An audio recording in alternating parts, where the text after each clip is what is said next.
Liberia. Spoon gonna tell you what is happening in Monrovia. Spoon gonna tell you what is happening in Africa. Just to spoon you will know. If the children crying for starvation, just to spoon. You want to get a news update, brother, to spoon. You want to know what is happening in Monrovia, to spoon. Politicians want to make their decision, just to spoon. You want to know what's happening in the ministry, to spoon. To spoon. To spoon. You from Vonjema, Maryland, to spoon. To spoon. If you eat Cape gradually, my brother, to spoon. You got a Spoon TV, you got a Spoon Radio, to spoon. To spoon. You want to get a news update, to spoon. What? Yeah. Rastafari. Kilibamba, kilibamba, kilibamba. Kilibamba, kilibamba, kilibamba. What I want? Yes, what you about today? Spoon TV. Yes, what you about today? Beseku. Spoon TV. Spoon. Ba. Spoon. Skibidi dabado. Spoon TV. Spoon Entertainment. Kua. Beseku. Kudileo.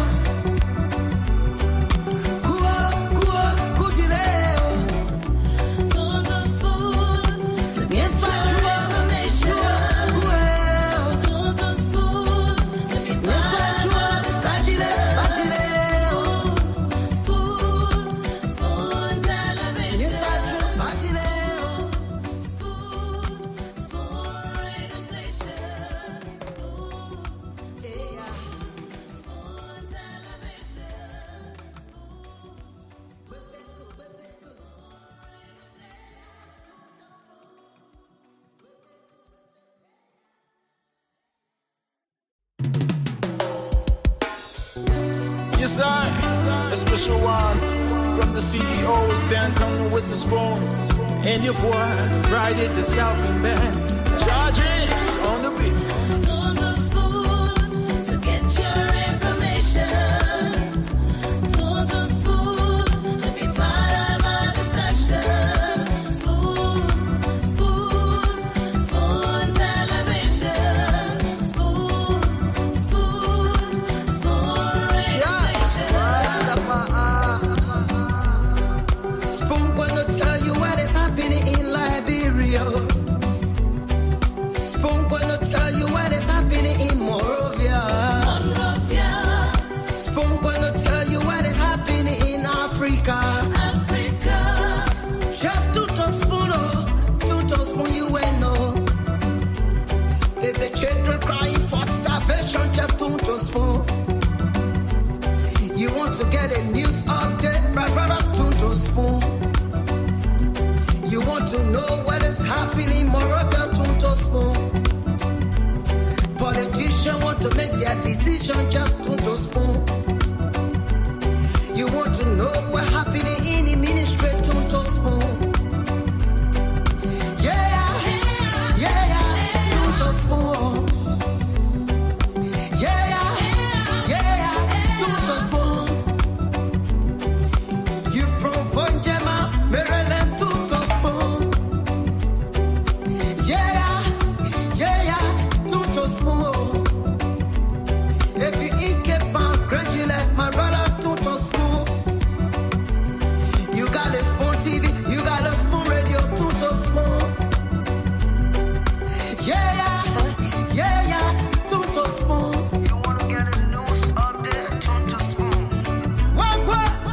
Okay. Rastafari. Kilibamba, kilibamba, kilibamba. Kilibamba, kilibamba, kilibamba. Good afternoon, wherever you watching us from. What I want? Yes, man, you bad It's a today. pleasure to be here again with another edition of the Spoon Yes, Talk. man, you bad today. Your most listened nighttime show from 40th Congo right here in Liberia. So wherever you are and whatever you are doing, welcome to again as usual. It's promises to be very, very, very, very, very interesting. All you need to do this evening is to invite someone to listen along or to be along. Because the CEO and his team of analysts have got some very, very, very interesting information to give out today. So you want to tune to your radio. My name is Chief Desi Ubel. I'm sitting in this beautiful, beautiful Saturday evening as your producer. And it's a pleasure to be here. And let's say welcome to all of you viewing us. James is with us. James, how are you? I'm okay, Honorable Yekazi Zugbe. Zwokbe. You hear me? Good day. What's up? I'm hearing you. What's up? I said I'm okay. God is manning me. What about you, Honorable Zwokbe? I'm good. I'm good. And I I don't thought you know were where you in coming Newman. from with your honorable this evening. My man, you honorable man are getting serious information. What kind of information? Huh? What kind of information? That the Bro. president got me appointment, eh? Oh, you talk about appointment. I think that the Liberian government is looking for an employee. What's the institution? LBS. They're looking for director for the position. What's the position? New media. Oh, new media. Yeah, they are looking for director, and you suit down, because they're looking for a talk show host who has a bachelor degree in mass communication, business, related fee, business, I think public administration and so forth, if I'm not forgetting. Yeah. But I know they already get the person who they want, but they just want to do a show. Yeah, they just advertising that post. Yeah. Yeah, but it's good to be here this evening again to produce another edition of the Spoon Talk, your most listened to nighttime talk show in Liberia. Check that out. It's a fact.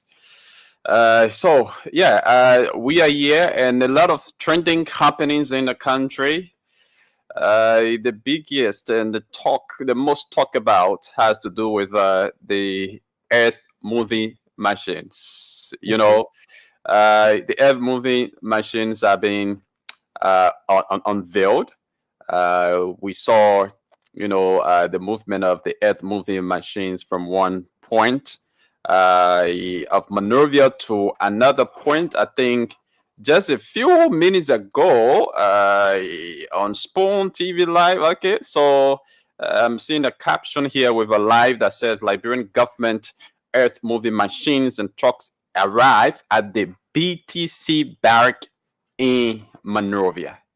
Yeah, and the unveiling of the earth moving machine started since this afternoon, and you could see the delight in the faces of Liberians from the live video as the earth moving machines were being displayed, were being unveiled, were passing by, from one point of the city to another point. You could see how happy Liberians are, about these earth moving machines. So I think it's something that Liberians appreciate wholeheartedly because the issue of road connectivity has been a very serious problem in Liberia since our existence. Deplorable road condition is all over the place. So seeing those earth moving machines come in, to help relieve Liberians of such situation, I think is something that a lot of them are happy about, even though there are other things to say about, how it came in, how it was procured, and all of that. But Liberians, it seems that most people care less about how it came in. All they want is, all they wanted was to see it. Whether it passed through the right process, whether it did pass through the right process, and all the other things that have been said about it, it seems that many Liberians care less about that, because you saw them rejoicing, jubilating today as the earth moving machines were unveiled. James, what do you make of that? I watched a portion of it, and I think it's a good initiative that the government is taking, but it's just like they need to do some finishing touches regarding the procurement process. Remember, they have to meet with the House of Legislature. They need to go on Capitol Hill to sit with our lawmakers to explain to them, for them to approve. We hope that they will go through that. But again, the overall is everything is okay. And we hope that the country will be able to find a suitable solution regarding this machine, regarding the machines, because lawmakers are not happy the way the procurement process went, and they are accusing the government of corruption, because I'm hearing between 50 to 60 million that we are going to spend on those 285 machines, including all other things surrounding it. So the legislature will have to approve that amount of money. The executive, because we have a system of government when it comes to huge spending, the legislature has to approve it. The executive do not have the absolute power to approve such amount. So we hope at the end of the day, the government will be able to convince us and the legislators regarding how the process went. But again, the overall initiative is okay. That has been one of the signature projects of the president to connect Liberia. So we hope everything will be okay. And when I saw it, I was like, wow. So when I returned to Liberia, judging from what you are saying, it means the machines were brought in on September, right? Basically, yes, because okay. That it's not yet been paid for. Yes. Okay. There's no legislation to it. There's no legislation or legislative approval to the machine, giving the government the go-ahead. Remember, the executive, specifically the president, has the constitutional right to do foreign negotiations with other governments and institutions regarding Liberia and to represent the Liberian government. But when it comes to financial agreement and other agreement, they have to pass through the legislature, and that has not been done. So now the sticky part is the government did not go through the right channel. They did it behind closed door. They did not go the right way. They went in negotiations before meeting with the legislature. It should be legislature before negotiation, or in the negotiation process, you should be doing it along with the legislation that will come out. But that has not been done. In government, you don't do that, because our system of government is not like absolute monarchy. Okay, you need to work in line with the three branches of government, specifically the first branch of government, which is the legislature. The presidency is not the first branch of government. So yeah, they're where they are. Yeah, but in spite of everything, Liberians are happy. Like I said, Liberians, care less about everything that you're talking about, all of the technicalities, all of the procurement process, the legal process, and everything. Liberians appear to not care about that. What they are more concerned about is, the arrival of those earth moving machines, to be able to renovate there are roads, especially we in the rainy season now. Trust me, many of the roads that were, paved a few weeks ago, they're going to get deplorable again. And once you don't have, the equipment to renovate those roads, most of those roads will not be pliable, and it's going to be a serious problem, especially for those in the leeward counties in the southeast and other places. It's going to be a serious problem. Transporting of goods, through those roads is going to be very, very difficult. So Liberians not looking at, the legal side of that whole thing. They just So celebrating the arrival of the machine.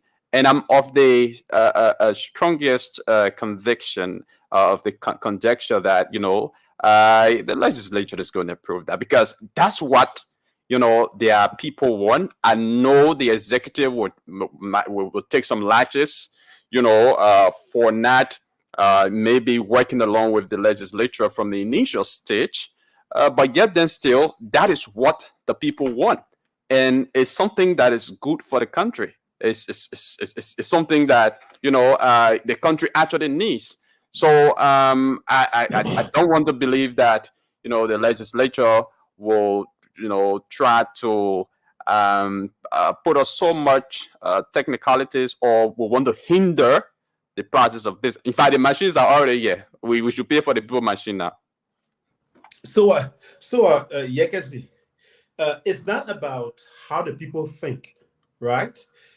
Government is not run the way the people think. Where you have a democratic system, specifically our country, Liberia, we have a bicameral legislature, right? That is, there you have the House of Senate and the House of Representatives. You have two chambers, and before anything is done in Liberia that is legal binding, the bicameral system will have to approve it. The two houses will have to review it. You cannot do it because those guys up there, they not just walk from the street and get on Capitol Hill. They were elected by the very people who are happy. And the people of Liberia have long been talking about, system. They have been talking about system. So if you have a branch of government that is trying to come and maneuver its way through the system without following the right channel, that becomes a problem. The initiative is good, but you did not follow the right procedure. And what can you do now to convince the people's representatives? Those people were elected. 103 Liberians were elected by 5.2 or whatever million people to go out there and represent. Liberians, right? We had less than 3 million people who registered to vote. So those people are the mouthpiece for you and I. Though we can critique them, but they have the absolute power to set the right channels. We should not encourage, and it should not be. We should also educate our people that yes, this initiative by the government is okay, but the government did not follow this. They did not follow this. We should be able to pinpoint the steps that are involved in, reaching the point where we have reached. So that's the point. Government is very difficult to run, and specifically where you have separate branches of power, brother. If it is in a country, the president continues on our trend, it's possible they can impeach him and take him out of power. It's possible. Oh yes, of course. I mean, we do agree that the system was not followed. The rightful procedure to bringing those machines into the country. They weren't followed. It's something that the legislators themselves have complained about. Like you said, it's a welcoming initiative, but the system was not followed. I'm just saying whatever system that was not followed. I think the legislators are going to work with the executive to iron things out, to ensure that those things that are wrong, with the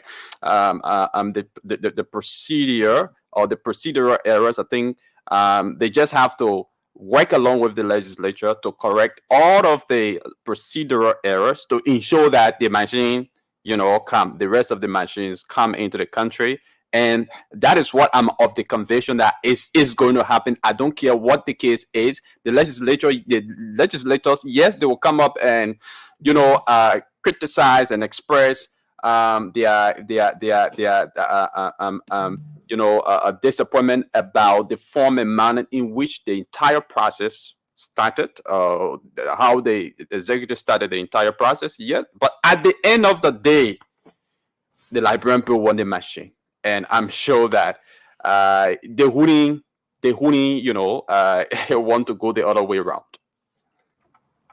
Yes, we want the machines, and I also want at least the 19 machines that will be going to Lofa County, at least for one to pave the route from Feasible to Giziboiga village to get our road paved and reconditioned. I will be very happy. And all other farm to market roads in Liberia should be touched. I will be very happy, but let's do the right thing whenever we are doing things. Because now this is just like a formality, right? It's just a formality now because you already negotiated with James Goode Flomo that you pay $5. Every other process is just going to be formality James now. Flomo agreed. James gave you the machines. You started transporting the machines. You took them to your farm. You did test drive. You took them to the parking lot. They are now there. All you need now is to have certain number before you start the distributions per county. So the problem here is the legislators. We have a very beautiful point, but again, I know hence with a change in the politics, either the right way or the wrong way, the government or the executive is going to, at the end of the day, get a victory by having lawmakers to approve the resources, but it's not the right way for our country, and we should not encourage any leader to do it. I support the Yellow Machine Initiative, and I have been even making or giving updates regarding it, but I do not support the way we got them, the way we went about doing it. I hope this will be a lesson learned for this administration, that it should not be repeated, not just the executive, all branches of government and agency within the executive and other branches of government should follow the laws of the land. Yeah.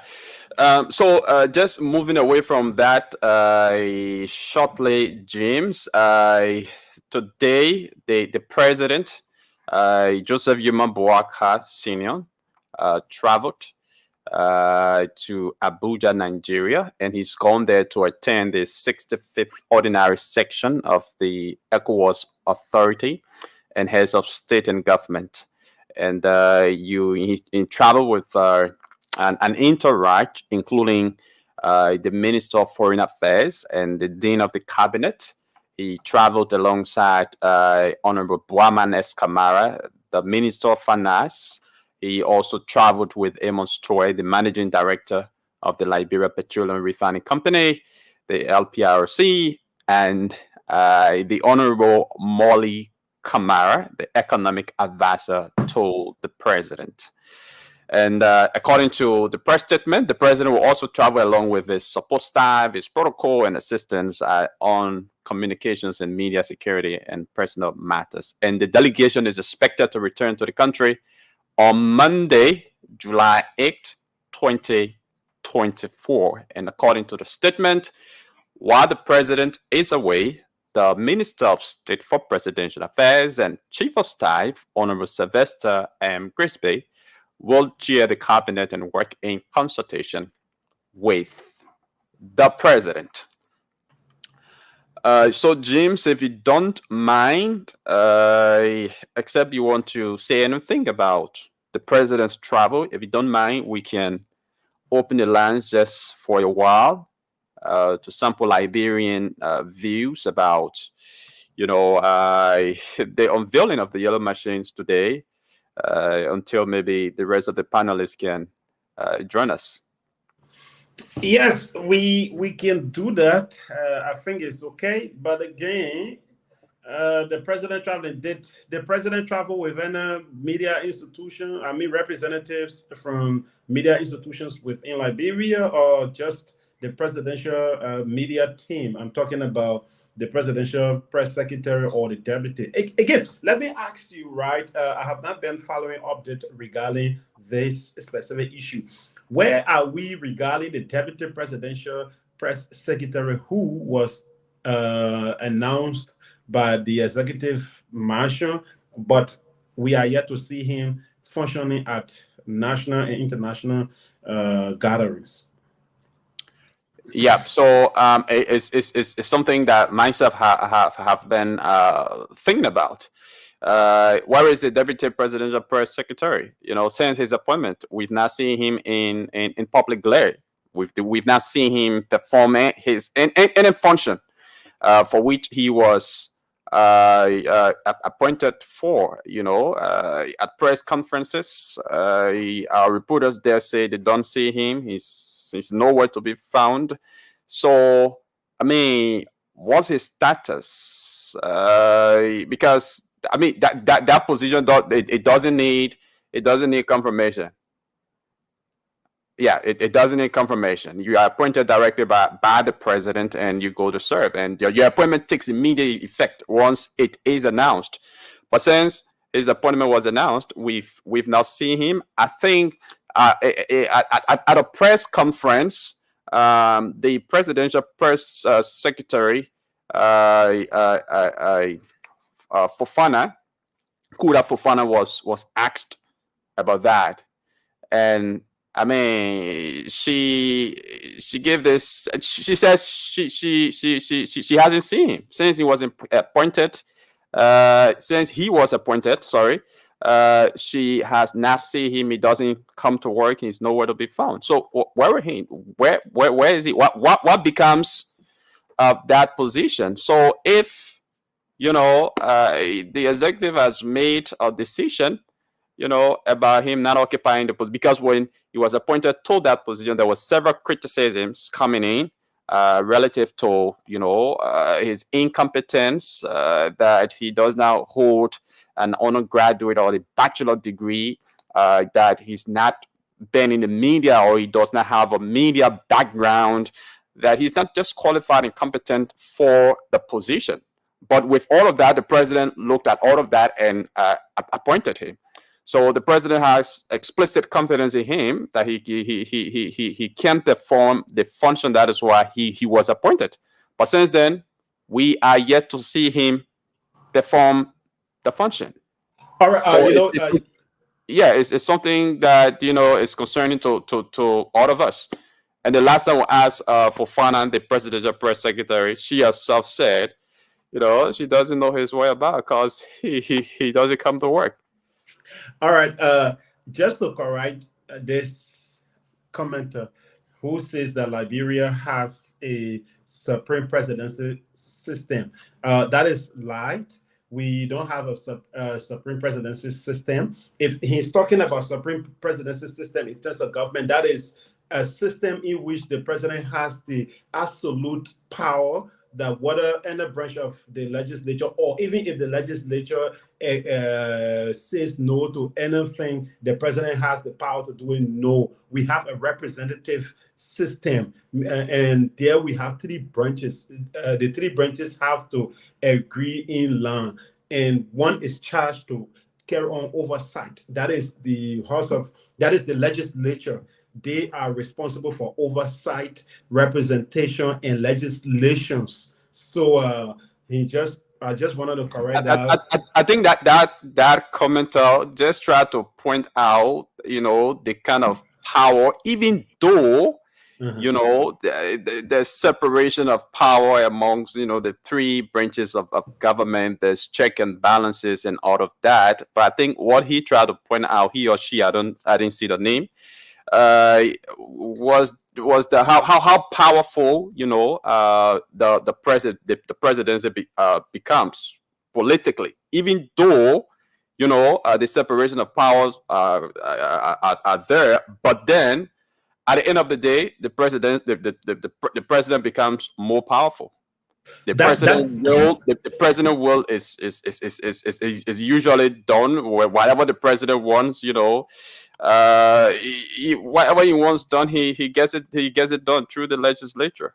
Yeah, because these things been happening, Yekezi, because of corrupt legislators we have had in the process who fail to stand up for what should be right. But and I think that is why he was they agree to live by their pocket and their purse.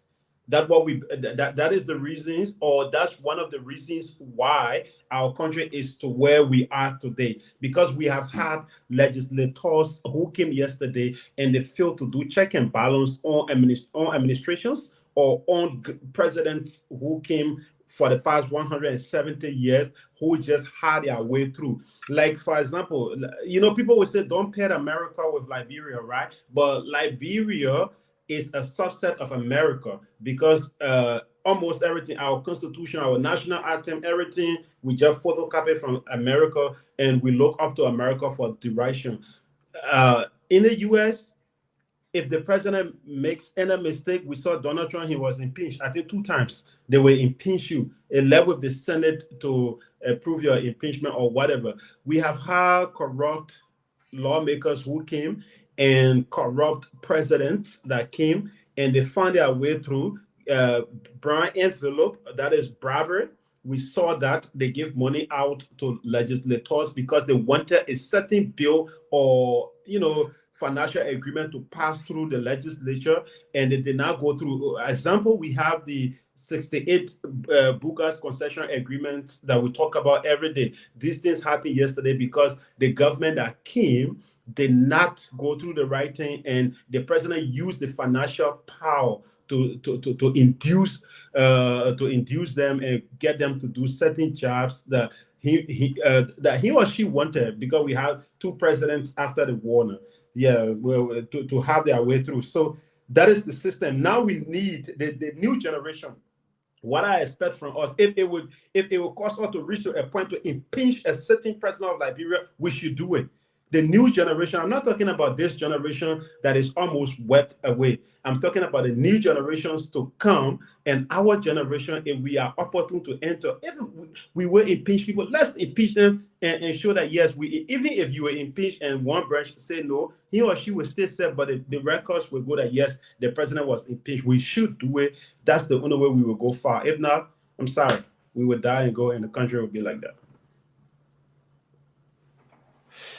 All right, James, if you have any other thing to say, No, you just want to.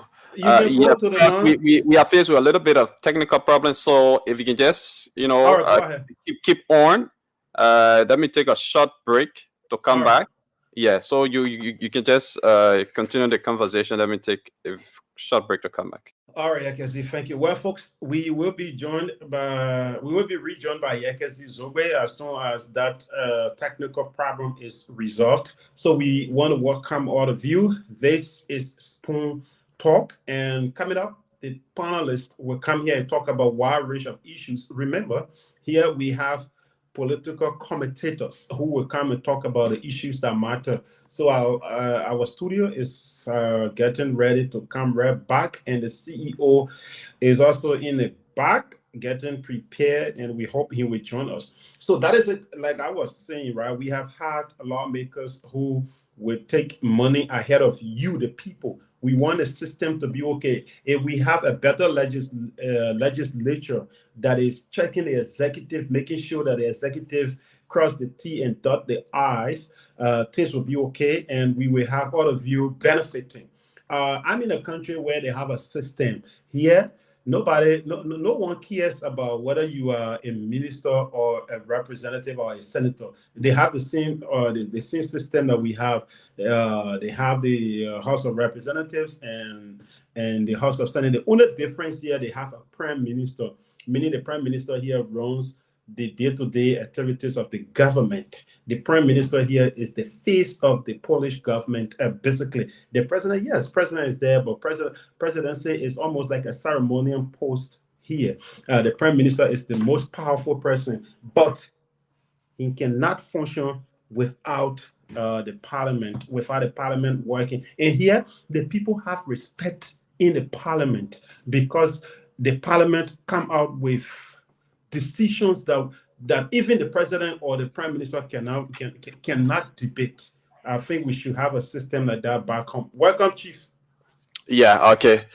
Thank you. I think all is now set. If you don't mind, we can now go to the lines. Okay, the CEO is here, so there's no need. CEO, welcome. Thank you very much. Yakezi Zogwe. Ma. That's what you talking. I get understand. Oh, but you said I should stay you man. Then I said man, then say you understand. Kuma. Yeah, I know I'm very close. I'm very close. Kuma. So over the other one I say, okay. So Pabwa, Kuma, okay. Babwa, Ao, Ideman. You man. I got Ideman. Ladies and gentlemen, yes, Yakezi Zobe. And with good day. Good day, where you from? Where are you? Good day. Where are you right now? I'm from Feasible. Lofa County. We say Yanae Ngwe Vabesi. Finally, Vabesi means how are you? Vabesi. Dagbani? No, Loma. Vabesi. Yeah. Then you would now tell Livazo. Levasi. How you doing? Yeah, how you doing? They are all the same. Vabesi, Levasi, they are all the same. But it's just like certain region will say like Vanjaman will tell you say Levasi. Yes, Zozo region will tell you Vabesi. Okay. So where you at? How do you say hello? I mean, you in Poland, right? In Poland, to say hello, you say Dziękuję. Hey, good speaking Polish. Ladies and gentlemen, hey, God thank you. I'm resource and I'm with you. Thank you, God. Let me get the fun like my speak Polish. Thank you, Lord. My people, you come. James is speaking Polish. James, everything we ask God for coming to pass. He said, GW is hello, Dziękuję, thank you. Yeah. GW. Yeah, hello. He said hello. I mean hello. Yeah. James Square. That's not James. Not James. Somebody Nina. I beg you. Baraka. Thank you, James. Wait, somebody call Barbara, man. I beg you, call Barbara. So, mommy, I call Barbara. You can see. The man left Liberia to go learn how to say James Square. They're not James.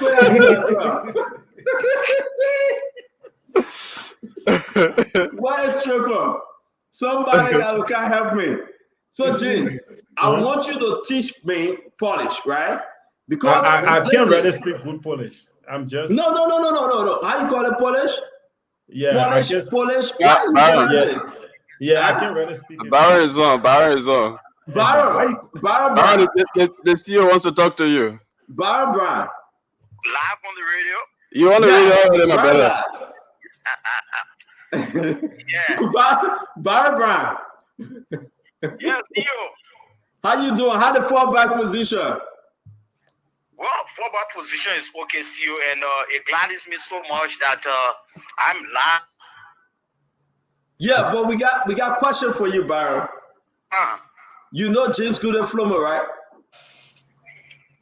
Come in, CEO. Do you know James Gooden Flomo? James Gooden Flomo is my former workmate. So you know the network invested greatly in James Gooden. Can you please tell him for almost 3 years what have he learned in Poland, and let him tell you and the folks that watch it. Let him speak some of the people language. right? So ask him, Baron. The man said one of the things to say hello is James Square. No, Do you know anybody in Liberia called James Square? No, G-double. Oh, so the man said that James Dublin. Do you know anybody called James Dublin? G-double, not James. G-double. He's up. Speak the thing of Baron now. Speak of Baron. Baron G-double. Baron go. Baron scared of James. So James, so say hi to me. How do you say hi to me? James Square. James Square. No, G-double, that is the same thing. Oh, no, to say hi, he said chess. Chess. Yeah, chess. No, take your time. I want to understand. You said chess. Not chest. It's chess. But which one now? Chess or chess? Like you play chess, right? Yeah, the pronunciation sound like that. Or chess. Chess. So when I say chess to you, you say checker. No, you just said chess. Somebody.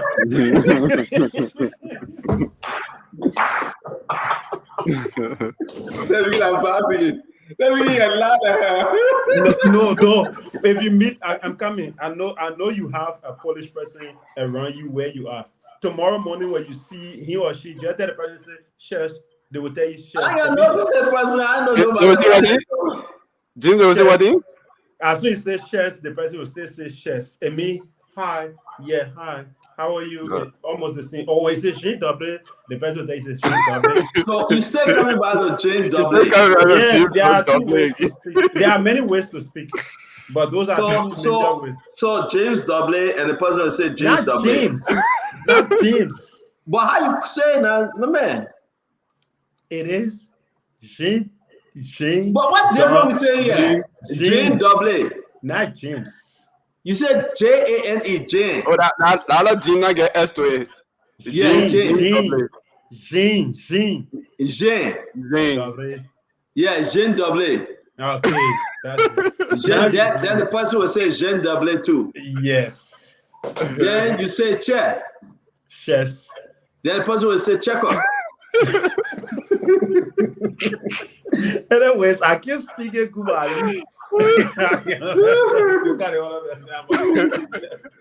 Baron, come over, pick can. That's a man. All of them stay there. I want to you know. Then to tell somebody say excuse. He says pressure. Okay, so the person said they sound like the last name, and I agree with them though. I think Jared Dogbley. Yeah, Dogbley. NIA? Yeah, Dogbley. yeah, the last one. Dogbley. Oh, so that the man last thing that people do with greetings? Dogbley? I'll pick you. Folks, we want to say thank you for joining us. We're going to have a wonderful time today. A beautiful Saturday. Today is Stanton Jr. birthday. It's JR birthday. You know, we're going to do a big celebration somewhere. I don't know. And also the graduation ceremony of Dr. Richardson's daughter, Lorraine. I was able to go there, James. I went at the house. I saw Lorraine. And, you know, we greeted her, but I had to leave because it's Stanton Jr. birthday. And a lot of things happening, man. A lot of good things happening. So we want to be grateful to God, you know, send that to Richardson. And she invited everyone. I saw AB putting the tent out. I mean, it's very colorful, red chair, red tables, red tablecloth. You know, I got pictures. A lot of people took pictures with me and Dr. Richardson in law, the one they call Rachel. And I'm telling you, Rachel is, she followed our program. I about to put her picture up. And you know, and a lot of people. Yasini is there. You know, Yasini and myself were talking about Mr. Cummings. She said that Mr. Cummings didn't. The percentage given to Mr. Cummings. She said no. The people cheated Mr. Cummings. So Jane Dobley, the percentage given to Mr. Cummings. She's saying the Liberian people, the National Election Commission cheated Mr. Cummings. So then I asked her, I said, did they cheat or Jovial? She said, no. Only Mr. Cummings they cheated. So that's a whole different guy. I'll bring Yasini on the show one day. And we asked her. And but you know what, James? I was in an awkward place. You can see because everybody there, it looked like they were all Mr. Cummings group, you know. They were all ANC.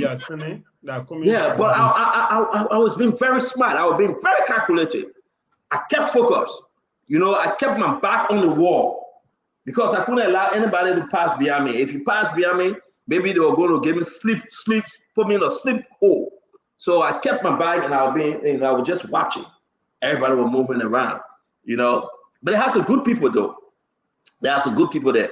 But Yesenia group, I kept my eye fixed on them because I know I'm in Cummings territory, James. And when you're in Cummings territory, you gotta be very careful because anything can happen. You know, they are mad. The 1% made them mad. So again, you know, but they're having a great time. I'm still here thinking how that 1% really came about. All the money. I mean, from 7 to 1. 7% to 1%. It was.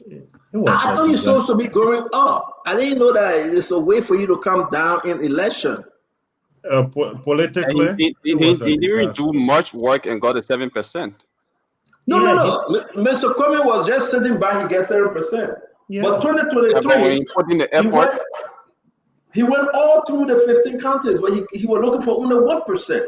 And he's not even qualified to run under that same arrangement. But that's why they dissolved CPP. Yeah. Mr. Cummings is very calculated. That's why I heard that Musa Belete told him, said, you can join the Liberty Party. And Mr. Cummings said, no, I can't because you have a Liberty, you only get half, you get half. So Mr. Cummings told Musa, said, I cannot join the party. And, you know, you know, and my thing here is that it's a lot. We're trying to tell the Liberian people that I don't know. Are you guys saying a comeback? Mr. Cummings coming back? I know the rest of the guys. I know Fadika and all of them. Uncle Sam them will be here, but I don't know. And another thing, the president left Liberia. He's in Nigeria for the ECOWAS summit. You know, heads of state or how they call it. He's checking over there. Yeah, and then the other picture here, James and Yekezi, is that the yellow machines are up. Some of them, not 285. How many are? Some people say it's 3. Some people say they are 30. Some people say they are 5. I don't know how many. I think they have about a little over 10. But I thought they said they brought 30. The MD said 30. So how you pull a little over 10 out? Do you still get some of them in there? Many is not confirmed. Which MD told you 30? The managing director for the National Port Authority said 30. I think oversight from you. He said maybe it is. You said oversight from me? Yeah. Can you please bring up the MD last Sunday? You put statement in his mouth. No. I know, James. James, I know you are here to defend your friend and your brother. No, right? But I'm saying. But yet, I beg you, James. The tip, it's there. Can you please stream? Hold on, now. The tip was edited to just go straight to the text. Bring the raw audio. Bring the raw video. Raw material. Yeah. James is compromised. James is compromised. Today, we should be bringing in Winfred Russell and his team from Minnesota that we can knock on doors. So we just sent them the link. But you know, it's Stanton birthday. I can be in and out, but we want to bring the entire team here. And James, Yekazi, you got to hang on because the rest of the guys will come on a beautiful Saturday. Don't forget tomorrow, one-on-one with the CEO. That's a round table. It's going to be interesting. We got breaking news, and I want to break it tomorrow. Because it is important for us to talk Liberia and to tell you guys the truth. Something that you really want to see, I can do it on the show tonight. We'll do it tomorrow. I know James will get mad with me, but I got to do this breaking news tomorrow. On one-on-one with Kiatama. And, you know, we got Kiatama, we got Kef Hassan. And they're going to be interesting. They're going to be very, very interesting. And, you know, so I don't know the layout, you know. But James, I'm concerned about you, though. You telling your network that we edited the the one-on-one sit down with Sekou Dukle. Did I James, say I that? just said with you. Did I I guess say you that? said it right. No. I said it's possible that the audio or the video was edited. It's possible it's different from it has been edited. Because I followed the interview and I was the one who even set up the entire studio and other things. We were there. He said, maybe it's 30. You said, "Era 30, just say that 30. He said, no, I will only do it if I go there and check. He said, okay, then I will send the media team there. There you see. Yeah. And if I'm not eating my sweat and blood, I'm going to take you out of this show long time. But You that get a was- lot of him. Somebody asked me for Kev Hassan. Should we bring Kev Hassan on tonight? what play, yeah? But that Richard Sinat on, should we bring him on? Yeah, that kept coming. But Send Kev the link. Send Kev the link. Let break the last month. That Richard will get 10 fail. So Now you say you bring Kev on, not me. I just want to ask him. Because Kev, when they come on one-on-one with the CEO, but you want to bring on saying the link. I'm thinking if the CEO will not kill me. The CEO travel, she ain't watching. When she travel, oh, I know when she go to Ghana. Yeah, she watching. She ain't got no internet. So bring Kev on. Don't even call our CEO now. You will not get her. She's off. That Yeah. She's Bring off now. Kev on. Bring Asi on. Bring Sam Jackson on. Kev, Tabata. No, but listen, James. Let me be very clear. What James said. Yagazi. James in the back. Yagazi. Yeah. I'm not the one that bringing Kev on. I just want people to understand that, right? I'm not the one. James want to get in trouble with Dr. Richardson and Mantiti, the CEO. I'm not the one. Ladies and gentlemen, if Keka on the show, I leave it. Because I'm going to fire him. Kev, married man. But when you see Kalon, I say I'm not the one, and he said I mean. Kalon, you gotta be serious. We all on the show. James inviting Kev on. You don't put it on me, right? Somebody started leaving you because of Kev coming. That person will watch for the back. Be there. That person will watch for the back. But we got a lot. Hey man, I beg you, my people. Bill Carson, what's up, Bill? It's good to see you, folks. Let's do what's the name? Coburn Rumo. I don't know how to pronounce that name. David Pele. Want to say Ambrose Cooper. Want to welcome Fatuma Zena Brown. Let's welcome Norma Dennis. Florence Nouvelle. Florence Nouvelle, it look like I know you though. It looked like I know Florence. Kalon Zaye. But James, you heard the breaking news? Regarding what the lawmakers are about to take. Oh yes, I wanted to talk about it, but James, this is scary. I said let me wait for the entire panelists to be here. That's one of the reasons why I even made a statement by saying some legislators who came yesterday were in the pocket of the president, like Ellen, George Weah, and so forth. Yep, because someone talked about supreme presidency system. I said, yes, it's possible, but that's not a system that we have. Because, yeah, president can do anything. Money rules the world. My thing is that at the end of the day, we should be very concerned, folks. This is big. Say anything you want to say about it. This is huge. If it is true that the lawmakers then will be walking away with some kickback, this is huge. You can see what are you hearing? Kickback because of what? They are paying some of them, James. They're going to give them some money to sign on this document for the yellow machine. I am saying, I'm reading right now what was just sent to me. From that chat room. Yes, that Yombly Kanga Lawrence, DeLon, the CMO folks, and some CDC lawmakers, they are in serious conversation as to how much they will be receiving. I don't know about Funati Kofa. Including Senator McGill? Including Senator McGill. I don't know about Funati Kofa. I don't know whether Senator McGill will put himself in another situation again.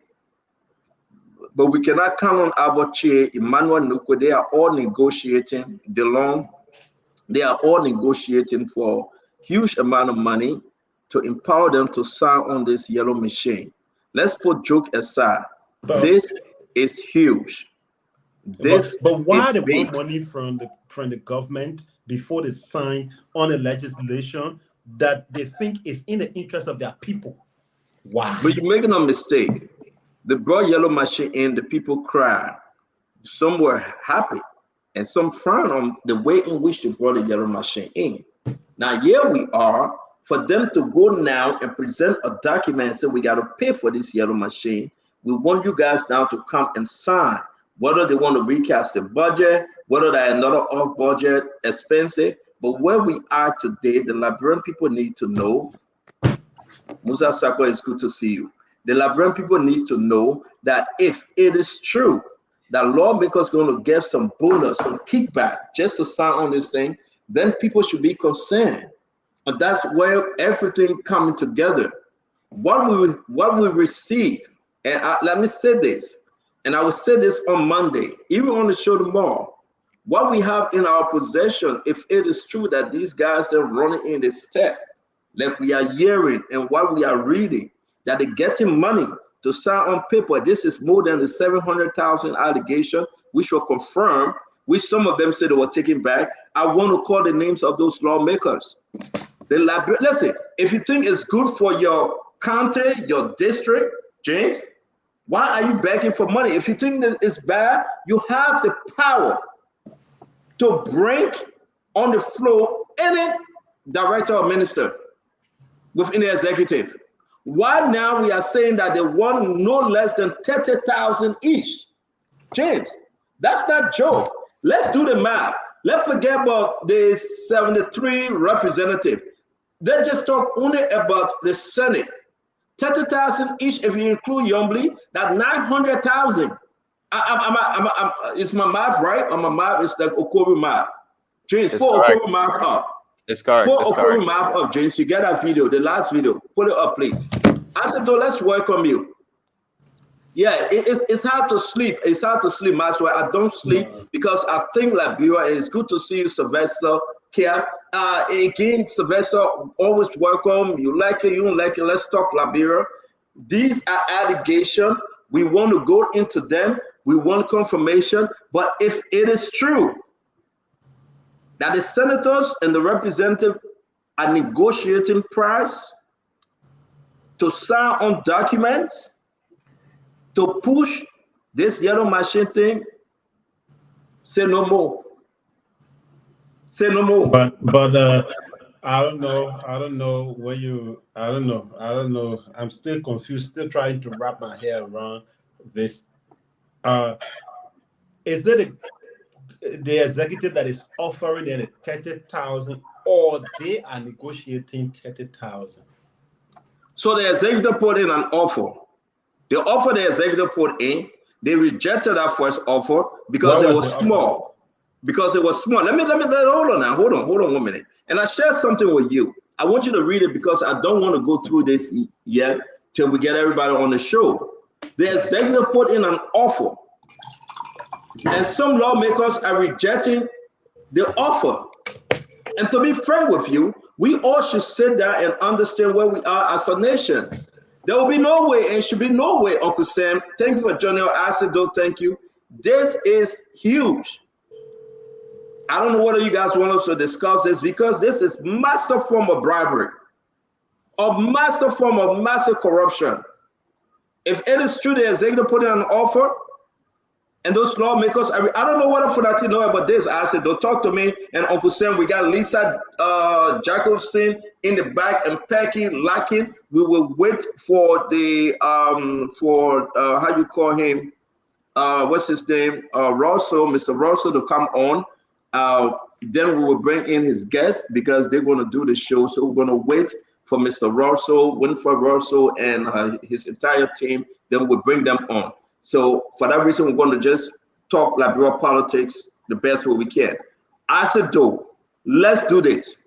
I want people to understand this. I said, though, what we received today and what I have shared with you, if it is true that they have rejected the first offer by the executive, they are negotiating nothing less than 30,000 each. Just the Senate. We are in trouble. I don't know where you are with this one. You know, CEO, it's nice to be back on the platform where we speak to our people. And let me say hi to all of you, Uncle Sam, the journalist from Poland, and yourself. It's always a good day when we come on here. It's a bad day for the rule of law of our country. It's a sad day for the rule of law in our country. I just want to show him that Liberians are still jubilating in No, but don't interrupt him now, James. You got. No, I'm not interrupting him. They got decency. I want him. You are interrupting. They got decency in Poland. Chill. Don't interrupt the brother now. This is Liberia. No, but chill now. Chill. Don't do that. So it's a bad day for our country. A very, very sad times.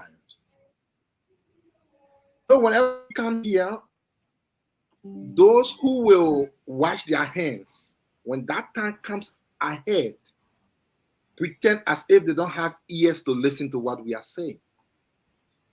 My country, Liberia, is rich in natural resources, but one of the poorest countries in terms of development. Every single thing that will help my country improve, I welcome it. I'm happy for it. I want it. If President Boakai will put one cement on the ground to help improve my country, I welcome it. If President Boakai will fix all of the road and even put upstairs and downstairs, I will dance, I welcome it. If President Boakai will bring plane, we don't have no plane, that will be taking point from Liberia, straight America, straight China, I will be happy for it. Stanton, we cannot run a country outside of the rule of law. This is where I want to read something for you quickly, very quickly. Nathaniel Mangiel is a senator from the CDC. He was sanctioned. But you have to send out to James for us to put it up. Put it up, okay. Yeah, let's do that. Okay, I will send it. Let me do it while we're talking, and then we can put it up while I'm talking. So what we are saying, someone can sit and imagine the display of arrogance that we saw today. If this will be the way our country runs, imagine the level of corruption that Liberia will swallow 100 years from now on. That any government comes will just run to you, get teams, and bring it. There are reasons why certain things are put in place for governance. They get check and balances. There is a reason why we have PPCC. It is not to stop development of the country. There is a reason why we have internal. Let's not make it brief now. That's your intro because we got to bring in the rest of the guys. Asking about it, but actually, in summary, I know we'll go into that. It's a sad day for our country, and I know. Oh, people don't know why they put themselves on. One person I'm so sorry for is that lady, Mamaka, who doesn't know why she's putting herself in.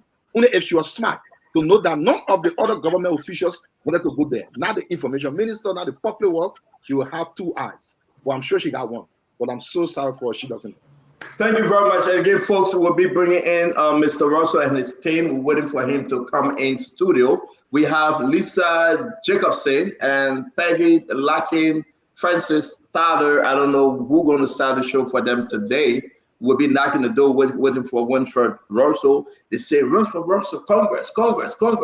So everybody will be knocking on those today. We're going to jump into Liberia politics a little bit. We want you to share the show. If you're from Minnesota, say, yeah, I'm in the house. We want to say to all the Minnesota, how you call it? But man, how they call your acid though? People from Minnesota, how you call it? All like Liberians. You always asking me. I tell you I'm in Liberia. You don't believe it. But you in Minnesota, man, start playing your back. How you call it?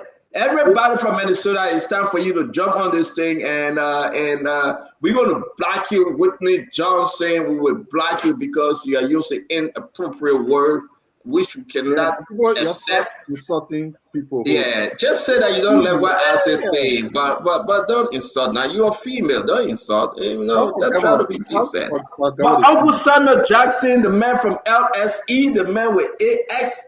What AX stand for, Uncle Sam? AX, A/X. What you see here? You can't show your t-shirt in, so I see it. Oh, that's what I cheap t-shirt, man. I mean, I heard that thing at $350. It's not cheap. No, man, they think from I think TJ Maxx or something, man. Oh yeah, but anyway, you got money for TJ Maxx. Nothing less than $35, so it's good. Yeah, but man, but for old guy, man. But look, Stanton, thank you very much for inviting me. Look, dear listeners, dear panelists, look, here is something that I want you all to know. There's not a single Liberian out there who doesn't want to see development. Not a single Liberian. Because if Liberia does well, we have a plug and play country where I can just move into my house, turn the TV on, turn the water on, and live a very comfortable life. I would love that. I don't care who's president. When I'm in the United States or other countries, I don't care who's president. And I would not care who's president. But let me explain something to y'all.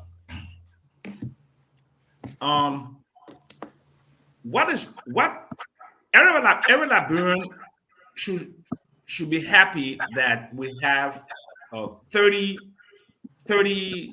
earth moving equipment into the country. But first of all, they are not 30. Are they 30? No, they're not 30. Okay. I just want to say they're not 30 earth moving, but there are 30 pieces of equipment, right? And what I saw today, they have some trucks, they have some things, right? And what has been troubling to me, I'll be very frank with you, is that I don't see a government agency like Public Works. I don't see a government agency like Agriculture being the lead. I see the minister still with our portfolio. I don't know what her professional background is, but I don't know how to be like a road engineer. I don't know how to be a earth moving equipment engineer. I don't know. I mean, I don't know who's liaising with her, what the project document is. But to me, this is we went down this road before. We had $30 million worth of agricultural equipment from ADA Lab that President Barker was involved with, and those machines are now mothballed in FOIA. We don't have the absorptive capacity to 285 machines. You need 285. And now I'm going to interrupt you, please, because your dear brother and friend, folks from Minnesota will say the next congressman from Minnesota, Winfred Russell, is here. I want us to do Winfred Russell and his team justice, and let's knock some doors for them. Let's hear them out. Then we'll get back to the Liberian politics. I beg, Uncle Sam. If we jam Winfred right down, he will put himself in a situation with the Liberian community. My future congressman, I have to pay heed to you, and they're very intelligent, looking, beautiful, gorgeous Liberian sister.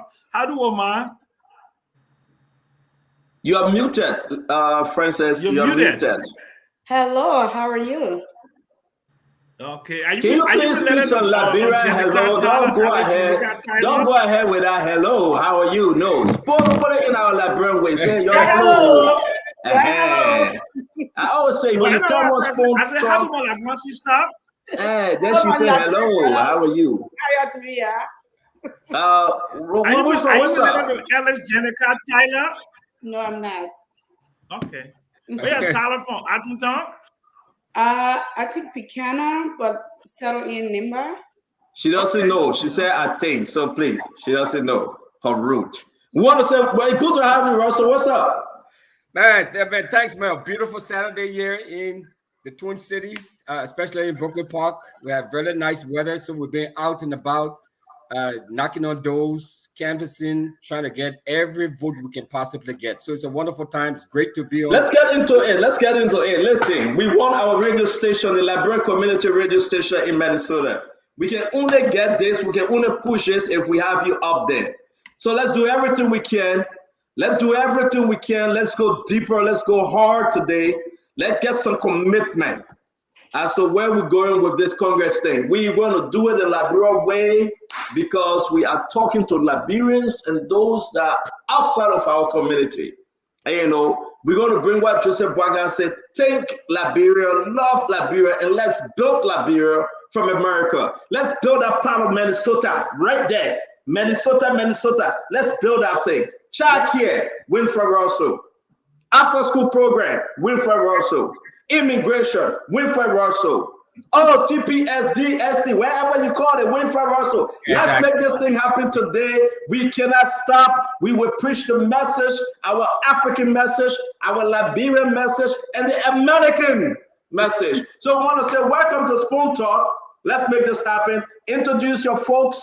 Let us know today is my son's birthday. I'm going to be so happy that I can slip up because we'll be celebrating Stanton Jr. 13th birthday. How old is he? 13. Okay. He just got in there, yeah. Wonderful. Okay, so thanks, Stanton and Isaac. Good day, and Mr. Jackson. It's great to be here as always. I know the rest of the folks, they're not here yet. They're probably coming. I'm talking about the rest of the Spoon TV folks. But meantime, I have my folks here. I have Frances Tyler, Miss Frances Tyler, the hardest working campaign manager you will ever and you could ever find. You know, so you have beauty and brains and beauty, strategist, the whole nine. She's here with us. In the back room, I guess, is the former mayor of Brooklyn Park, Lisa Jacobson, is here. It's on the team. I'm sure she'll be coming up here, you know, pretty soon. And Mr. Sisi Goya is one of our team members. He's a mathematician. He's a school teacher, high school teacher here. He's also part of the team. So we have a pretty diverse team of folks who have been helping us get the message out to our folks to encourage them to come out to vote because every vote counts, folks. Every vote counts, and we need everyone to come out there. This is it. This is our election to lose. Thank you very much. You heard it. This is it. This is your election, the Liberian people election to lose. But indeed, we've gone above our right to prove we shall overcome and be victorious. Let's bring in your team as you introduce them. We're going to bring in Madam Lisa Jacobson. You will talk to us. Madam Lisa, Mr. Russell will introduce you properly. Let's bring in Peggy Lakin. It's good to have you, Madam. Sorry if you can understand us. We got to speak our own Liberian way. We hope you catch up. We are not stopping. I'm going to bring in our brother. I think the name is Sisi Goya. I think I pronounced it right. Every one of you, welcome.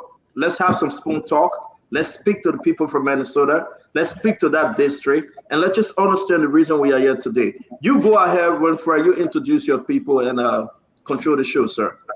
Thank you. I'd like to introduce you all. Please meet Miss Lisa Jacobson, the most fabulous, and the most accomplished city mayor that I think Brooklyn Park has ever had, certainly in recent memory. So please welcome Miss Lisa Jacobson. She's a friend of the Liberian community. Everybody knows her in the community, in the West African community as a whole. People love Lisa because she works a lot for the community. She's contributed a lot to the community. She's helped to expand a lot of services for folks, whether you're in mental health or you're looking for food or intimate partner violence, domestic violence issues. She's been there trying to educate folks, trying to provide resources for the community. She's well loved in the community. Next is Miss Peggy Larkin. Peggy is a friend of the community, a big friend of the community. And actually, she is from Lofa County. So she's so her claim to fame is she's from Lofa. She loves palm butter is some of her favorite food. So Peggy is one of the most dynamic member of this team, guys. She's an attorney, so she's been giving us a lot of legal advice. Don't do this, do that, or don't do that. You know, the American election is not like the elections in Liberia. There were a lot of do's and don'ts, and so we have to be on our P's and Q's. So we have Peggy there to set us straight. And finally, we have Mr. Sisi Goya. He's a math instructor here. He's a school teacher, and he is one of our biggest and most influential community surrogate. So we'd like to welcome you all to Spoon TV and Spoon Talk. I'll tell you, Winfred, this is what we're going to do. Like I said, you guys are welcome. Madam Lisa, welcome as always. Please come again, not only at this time. To our sister Peggy, we say welcome. We're going to do it the Liberian way. Our people will understand, oh, you do your thing because we want to win this thing. He want to win this thing for the district over there. I'm going to bring in my brother Fadika, who is from Minnesota also. And then I'm going to excuse myself. Today is my son's birthday. I just started the fire. We're going to go to the phone line. You guys are in good hands. Enjoy the rest of the 2 to 3 hours. Uncle Sam is here. Isidore is here. We have over 5,000 people following. We want to say to all of our followers, please share this. It's about our brother who want to be a congressman. Please, please, please, if you're in Minnesota, we're going to open the phone line. Please call your brother, call your sister. Join us today. We want the biggest number. We want you to call in. Tell Winfred what you know about him and how you can help him. Now, they need money. We're going to post the information where you can contribute. If you're on your way to McDonald's, please take $2 and support him. We're backing you. If you're on your way to the mall, please take $5 and support him. This is not cheap, but we appreciate you for 2 hours. We're going to have him here, knocking on your doors, your cell phone, calling you that you must support if you're from Liberia. Till we meet again, folks, let me excuse myself, and Fadiga will control the show from here, along with James Gude Flomo. Thank you very much. Thank you, Stanton.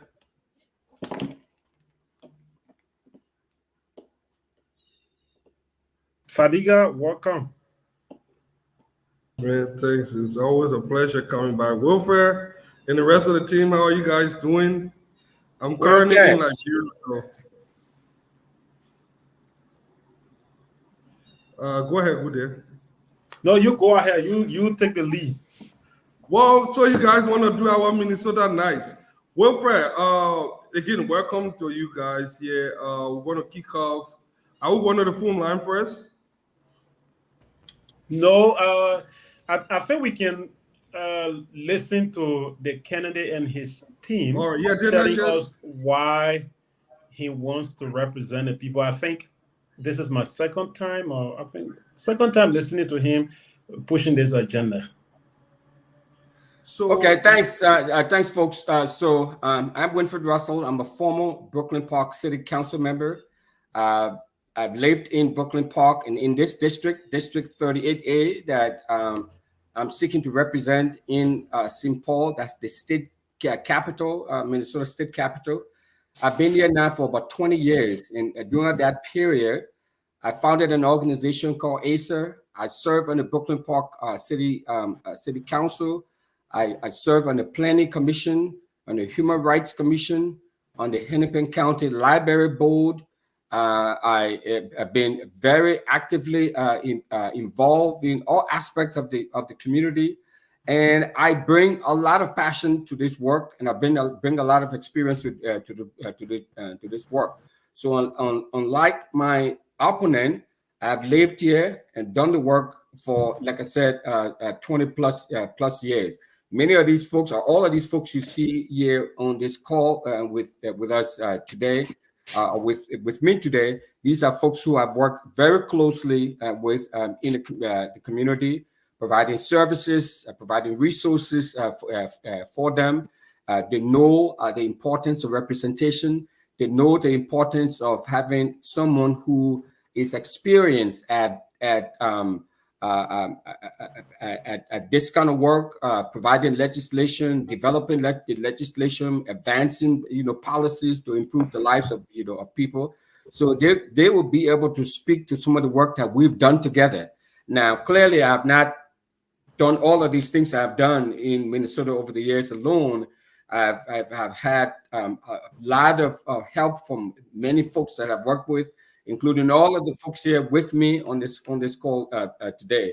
So I ask for your vote. I ask for the vote, all of folks who are watching and listening. So even if you are not here, folks who live in Brooklyn Park, ASIO, please encourage them to go to the City Hall and vote. Early voting have started, and I ask for their vote to fully represent them at the I will stop here, and then my folks can chime in with why they're here and why they were supporting our candidacy. Let's start with Francis. Did I get it? Francis Tyler. But just a disclaimer, I've known Winfred all my life. We worked together when I was in Minnesota.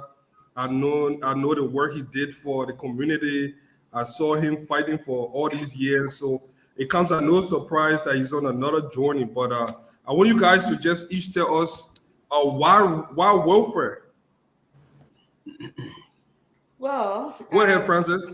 Yeah. Well, I've known Winfred for probably 3 years now myself, and I worked with him a little bit on his last campaign, and I saw how much work he put in. I saw his passion, and just also researching him and finding out the things he have done for the community. His experience have made me to decide to join his team, because I think he is the person for the job.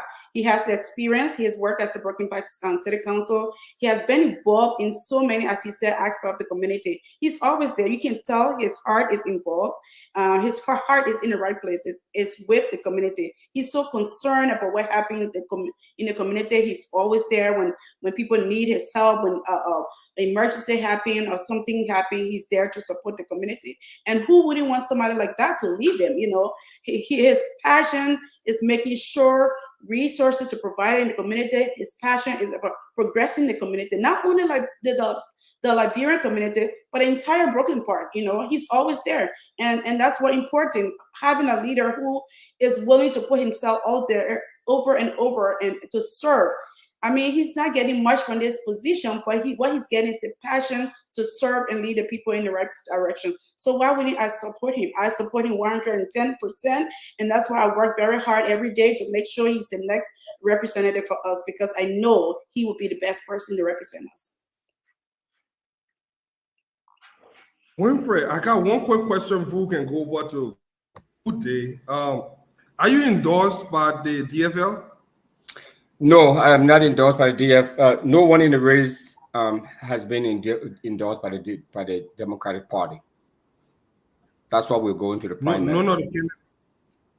All right. Good day. Go ahead. Yes, before we move forward, I want to ask the former mayor, Madam Johnson, why you think Winfield is Mr. Roxer is the right person? Jacobson. Jacobson. Oh, Jacobson. Sorry, I just forget Jackson. Jacobson. Why you think he's the right person for your district? Yeah, so happy to be here. Thank you. I had the privilege of serving on all 4 years that Winfred was on the city council, and I really saw change in him as an elected official. What I love about him most is that he is someone who doesn't come to the table with his own personal agenda. He's not doing this job for his own resume, his own ego, himself. He's doing it for everyone in the community. And because of that, there were times as he was learning, to be a council member where, I might say to him, hey, let's think about this, maybe working together on this particular thing. And he would always listen. He, would always work hard on whatever it was. He would put the time in. He was dedicated to the job. And I support him in his run for this next role as he wants to continue to serve the community in this new way. And I definitely appreciate that he's lived in the community for a long time. He didn't just move here to run for the seat. I think that experience matters. And what I also know is that every vote counts. I only became mayor by 2 votes. And I heard from a particular Liberian woman who, at the very last minute, 10 minutes before the polls closed, brought her 97-year-old mother to vote. And, you know, as she pointed out, those were their 2 votes. And you know what? She wasn't wrong. Every vote matters, and we need people to get out the vote.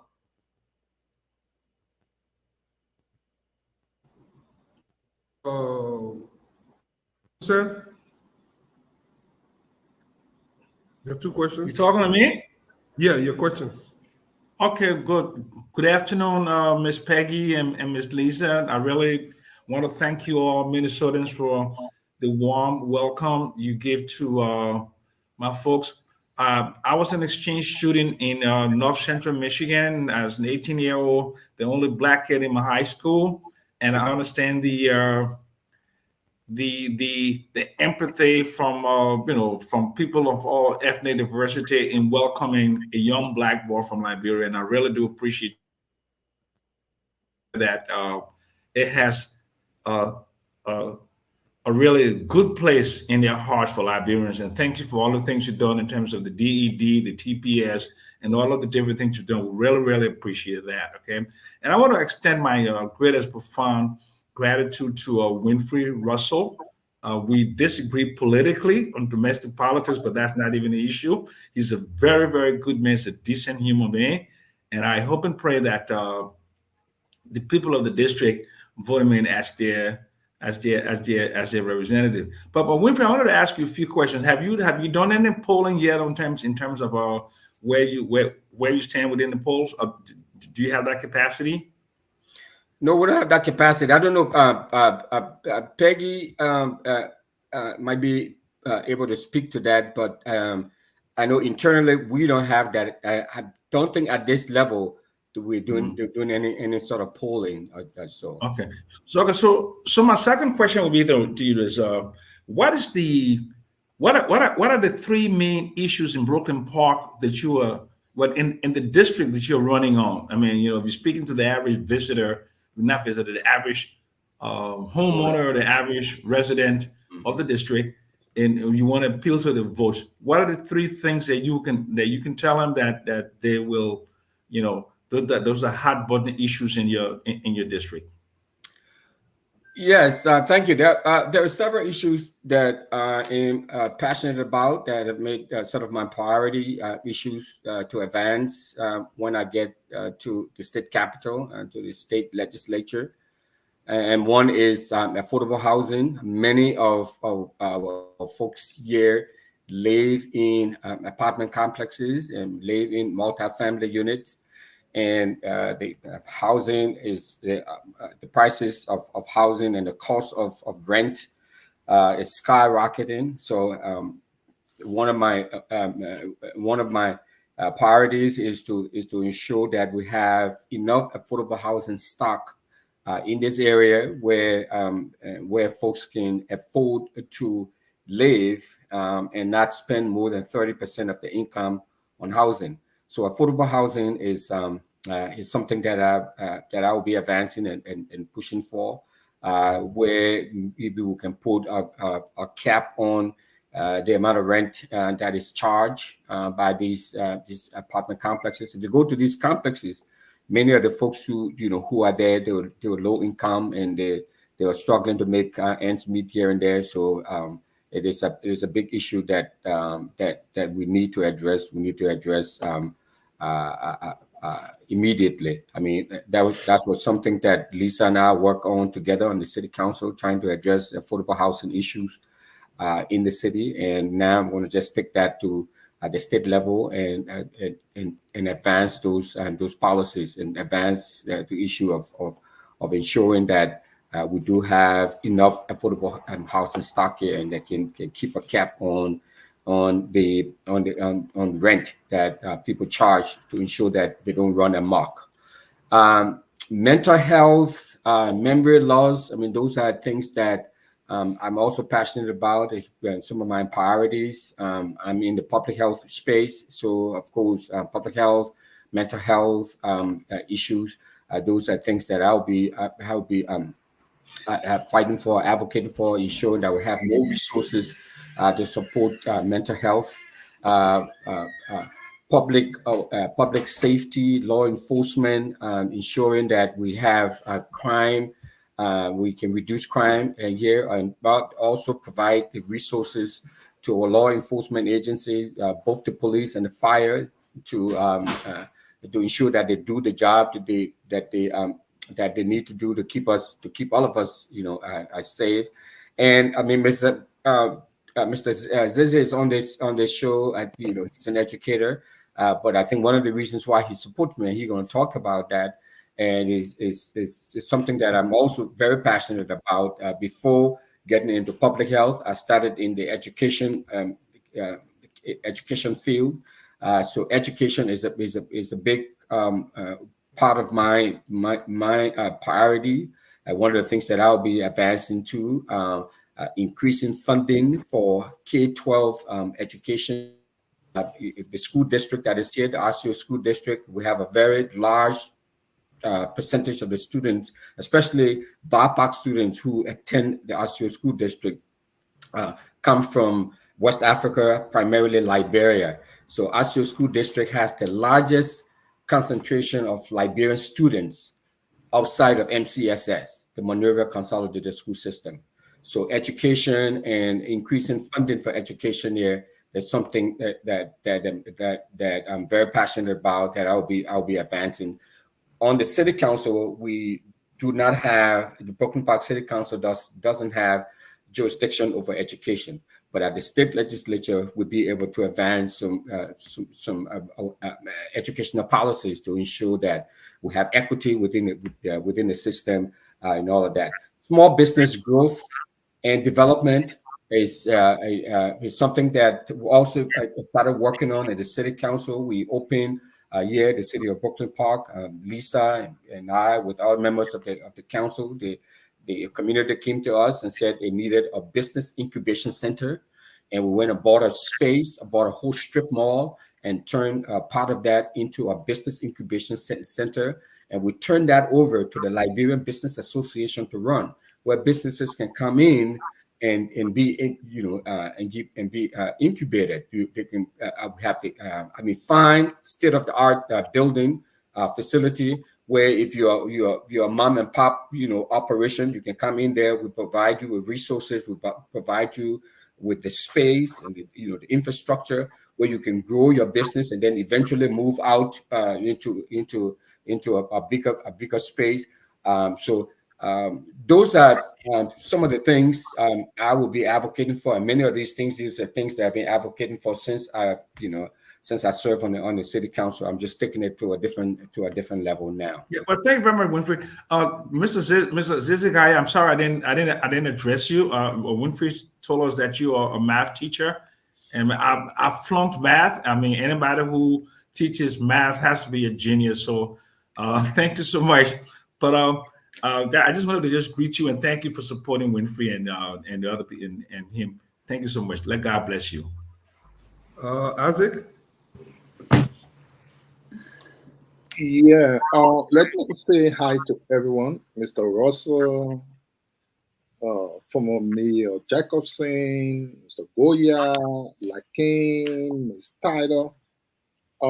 It's a good day to be with all of you. Let me, wish you first all of the success, and personally call upon everyone listening to us and beyond to ensure they can see you not just a candidate for self, but a candidate for all.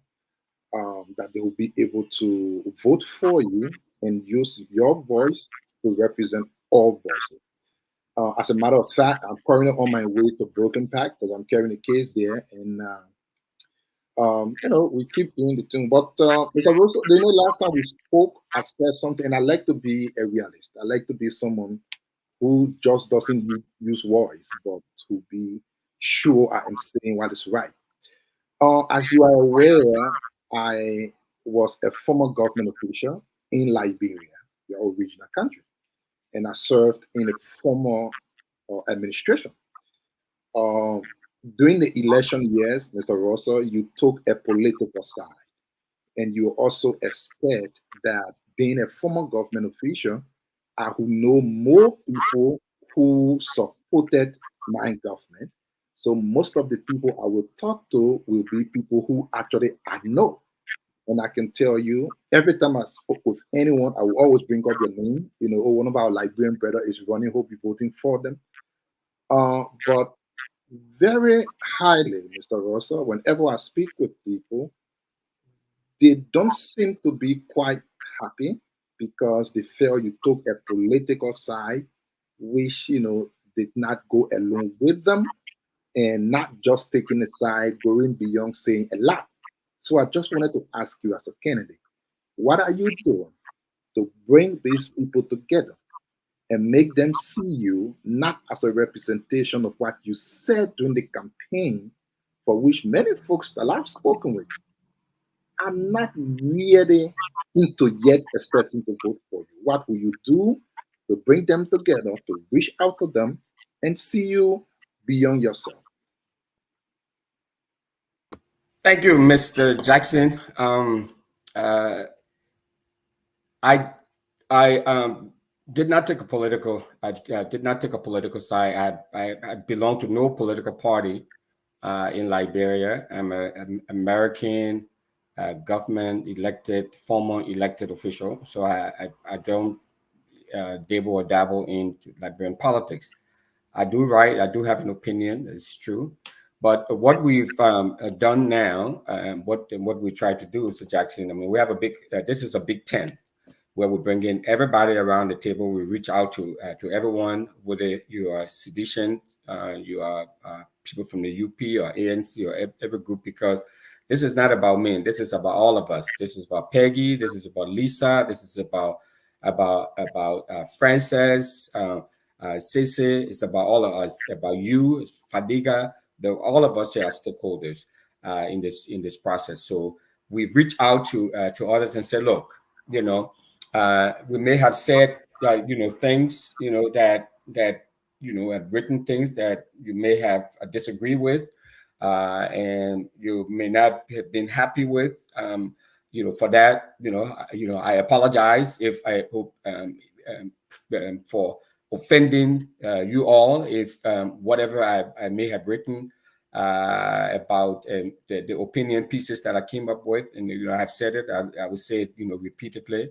But I think now it's the time for us to come together and work in unison for a ticket that ultimately is going to be a great benefit to us locally and back home.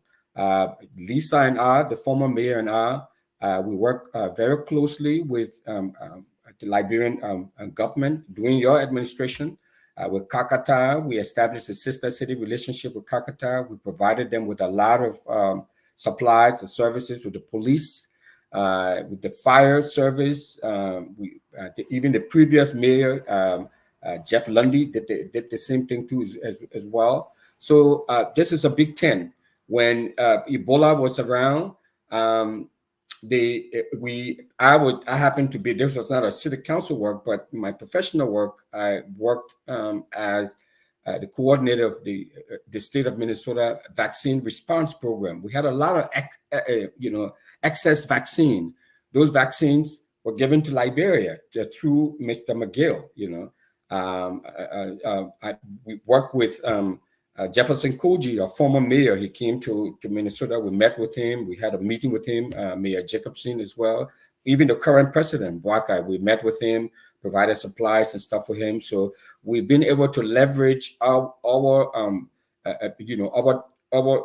time, in these positions help to help your country back home, and we'll continue to do that. But it is true that some things that have said have angered some of your folks, some of your partisans, and for that, we say we're sorry if some of what I said rubbed you the wrong way.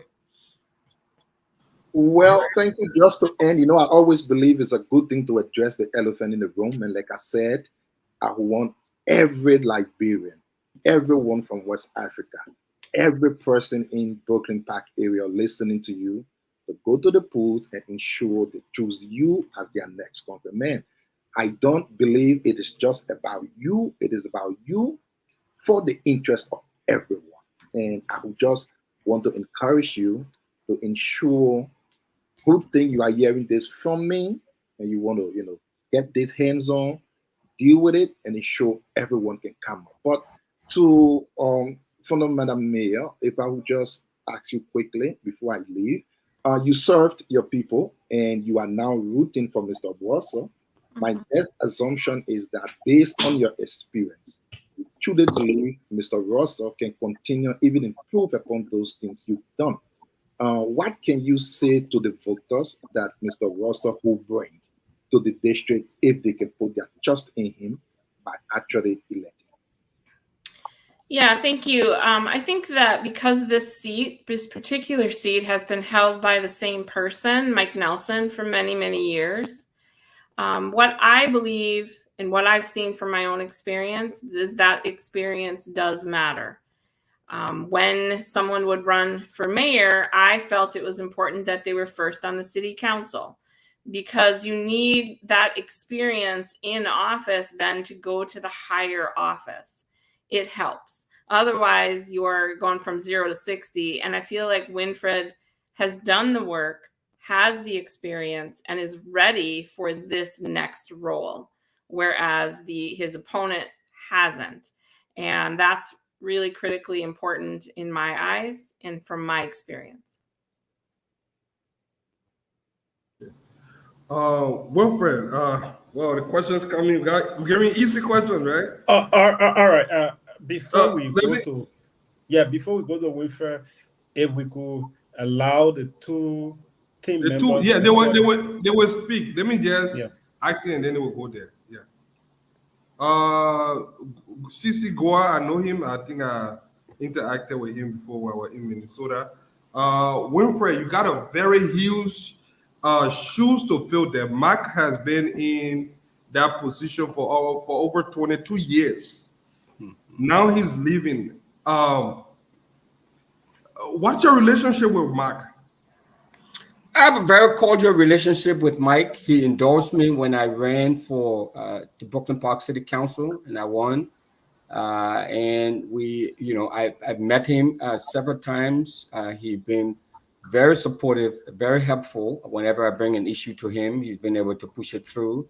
The organization I founded, Acer, he was very instrumental in providing Acer with about $5-something million appropriation that he pushed through for Acer to be able to buy a business center, a business development center in Brooklyn Center. So we have a very great relationship, a cordial relationship. And then I'll just give the last one. Why District 38A? It's where I live. District 38A is where I live. It's where Mike Nelson has been serving all these years, as Lisa said. And because he's retiring, so I'm running to replace him.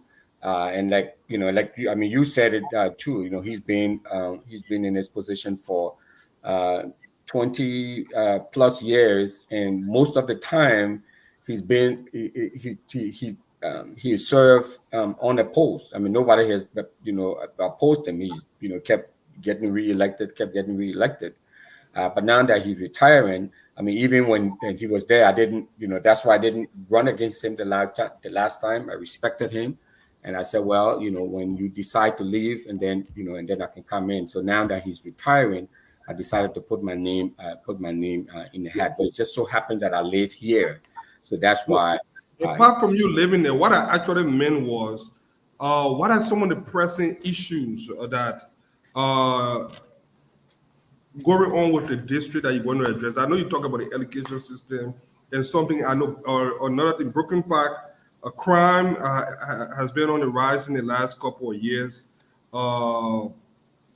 How do you plan to address some of these issues, especially with crimes? Yeah, like I said, so at the state level, it's a little different than the city level. So the state level, of course, be a state senator, so it's the entire state. So it's not just this area, but of course, so crime is big on my agenda. Public safety as a whole is big on my agenda.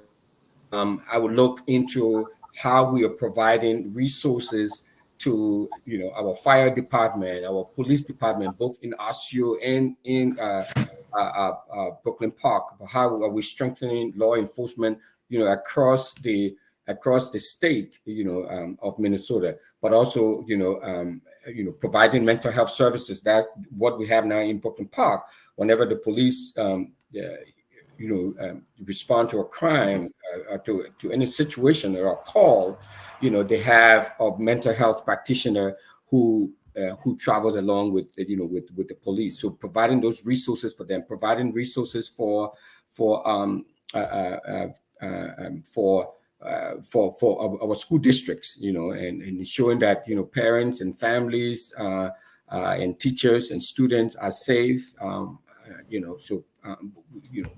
We try to do a lot of those things. So just ensuring, I've been having meetings with the police folks and the fire people, and they were telling me some of their priorities are some of the things that they need to keep us safe and to continue to respond to emergency as quickly as they can. So they need resources to be able to do all of those things. And that's part of what I'll continue to do, and I'll continue to push, because when they have the resources, they will be able to protect us and provide the safety that we need. And then that will, of course, translate into the reduction of crime in this area. Okay. Thank you. Before we move, I'm told basically you are here to raise funds, right? Yeah. Okay, so Kev, welcome. We would love to listen to the two team members to tell us exactly why they are supporting you and why Liberians in Minnesota, specifically your district, why they should go out and vote you on that day. So after that, Kev, we will allow you to ask the team leader a question or make a remark, and then they can now tell us how the fundraising will go on. Oh, okay. No, not you. We listening to the two team members, Mr. Cecil Goya and Madam Lucky.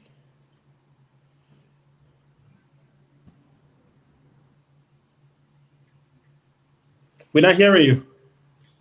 You are muted. Thank you. Can you hear me now? Yes. All right. Thanks for having me. I'll go first and tell you why I'm supporting Winfred. I've lived in Brooklyn Park for 11 years now. I'm a prosecutor in Hennepin County. We're the largest county population-wise in the state. We had 64,358 major crimes filed in district court last year. So a big concern for me is what we've already touched on, and that's public safety. But I'm looking for a public safety that serves everyone. Brooklyn Center and Brooklyn Park are majority non-white, and it's important that our public safety creates a safe place for everyone. And Winfred has already talked about some initiatives that Brooklyn Park has been on the forefront of, which is mental health responders co-responding with police. He was on the city council during two very major events, the murder of George Floyd and the killing of Dante Wright in Brooklyn Center. He has firsthand witnessed those events and responded to them with resources of his own and city resources. So that, again, it's that experience. The experience is very important to me, and he's the only one that has it in this race. I am not Liberian, but I've been to Liberia twice. I have a love for Liberia. As Winfred said, I claim Lofa County. And one thing that I noticed when Winfred left the city council is that there's a void. Liberians didn't have that same voice on the city council in Brooklyn Park, and they don't have it at the state level. You mentioned there was someone who talked about his differing political views as far as what's going on in Liberia. But here in the United States, it's one Liberia for Winfred. Winfred created relationships between police and Liberian officials, both in the previous administration and in the current administration. In November of 2022, Brooklyn Park donated equipment to Liberia, and that was in great part because of Winfred's work. Just recently, the police chief, Greg Coleman, was in Minnesota. And again, Winfred, he's a connector of people and resources, and he connected officials in Brooklyn Park with the chief, and 80 body cams are going back to Liberia as a result. So it doesn't matter the party, it's one Liberia for him, and it's really one district. I mean, he serves everyone in the district. I came to know him, I knew him throughout all of my time here, but I really came to know him when he was on the council and I was working for to create better conditions at a certain apartment complex in Brooklyn Park that is the largest population of people in apartment complexes in the state. And it was in Winfred's district while he was on the city council. And he worked hard to hold the owners accountable to make sure that these apartments were livable, that they remained affordable. And he just continually pressed to make sure that city standards were applied at those apartment complexes. And those apartment complexes house a large number of West Africans, also African Americans, and others, disabled people who had experienced homelessness and were newly into housing. And Winfred took care and put resources toward all of those people, 3,000 people in those apartment complexes. And he did that with the city council. He works well with anyone. And so again, that's how I know it's one district, one Liberia, one. Winfred will work for everyone, and he has done that. He's shown that to be something that he will do all along the way. I am impressed with his work with our elders in the community. He is the only person that I see that is always speaking up to make sure that Alzheimer's issues are addressed and the needs of our elders are taken care of, and that the resources are placed for them to live out the rest of their life with dignity and everything that they need. The other thing I want to mention is someone asked if we know where he's at in the polls, and we don't, but I do just want to point out that there was a DFL convention and delegates were able to go and vote for the candidate they chose, and Winfred won the majority. So I predict and I hope that he'll continue with that majority at the primary. After the primary, that's when the DFL endorsement will happen with one of the two candidates. Winfred is the one who we're going to send forward, and then there's a candidate from Kenya. So I support him. He's got great experience. He cares. He doesn't have his own agenda. He always puts other people before himself. And that's why I'm here, and that's why I'm working for him. Let's move to Mr. Goya. Well, hello, everybody. My brother Kev, it's nice to see you. It's been a while. Mr. Good, it's nice seeing you. And my sisters, former Mayor Jacobson, we got to talk plenty. I haven't seen you in a long time. And Peggy, thank you for picking Lofa County. You couldn't have gone wrong. Thank you so much for picking Lofa. You're my sister from Lofa, and of course my sister Frances. Look, if Winfred were a Ghanaian or a Nigerian or a Caucasian, I would still support that Winfred. I am not here supporting Winfred because he's Liberian. I need to put that out here. him being Liberian is an icing on a cake for me. I'm here supporting Winfred because Winfred has, I keep telling people, he has the lived experience and the learned experience combined. Very rarely you find that in a politician, in a leader, in somebody running for office. And like the former mayor said, you need somebody who already has the engine revving, who's already working on this. You don't need somebody to start from code. If you live in Minnesota, you know what that is. Wintertime, you start your car, you just can't jump in and start going. You need that thing to warm up. And Winfred is already warmed up and is ready to go. And so I wanted to say that from the beginning so folks don't get it confused that Winfred is a Liberian candidate. Winfred is a candidate that is a Liberian. And I'm here supporting Winfred for so many reasons, but he brought me here for one reason, because I'm an educator.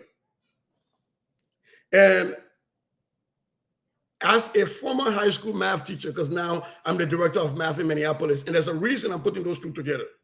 From the classroom in Brooklyn Center teaching high school math to a director of mathematics, Minneapolis Public Schools. When we talk about we need seats at the table, that representation matters. I tell people every time I talk to them about Winfred, that Winfred travels with his own chair in his car. Wherever he sees a table, he's going to sit there. That's the kind of man he is. 38A covers the southern half of Brooklyn Park and all of Osseo. So there are two different city governments that he's going to represent, right? There's one thing constant, though. It's one school district. It's Osseo. And Osseo is one of our most diverse school districts in the state. The reason I'm talking about this is because when people pass laws or statutes or government mandates and they don't understand how that affects the common person, most times what they do is they don't fund that mandate. And that becomes even more deadly than if the mandate was not there before. And so we need somebody like Winfred Russell that can be at the state capitol, that has lived in this district, that has a unique understanding of immigrant life, and that understands that diversity strengthens us all, to ensure that when educational policy is passed down, when the mandate is passed down, that is fully funded. Because when it's not funded, then schools like Osseo that don't have a lot of financial base are not able to carry out those mandates. And so our students do not benefit.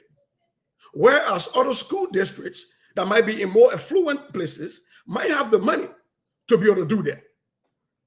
And so that's the reason I'm here so passionately begging people. If I've ever taught any of your children, and I imagine if you're in Brooklyn Park area, I have, because I started teaching in Osseo and then went to Brooklyn Center. If you truly understand that the boot that we keep saying you should strap your own boots, that the way to the store to purchase that boot is through education. It's through quality public education. Then you need to seriously consider voting for Winfred Russell. Look, currently, I'm at a state we are writing financial, personal finance as a course. Minnesota now has passed a law that personal finance now has to be taught in schools beginning the next 2 years. So now we're writing their guidance. And here's the reason I'm saying that.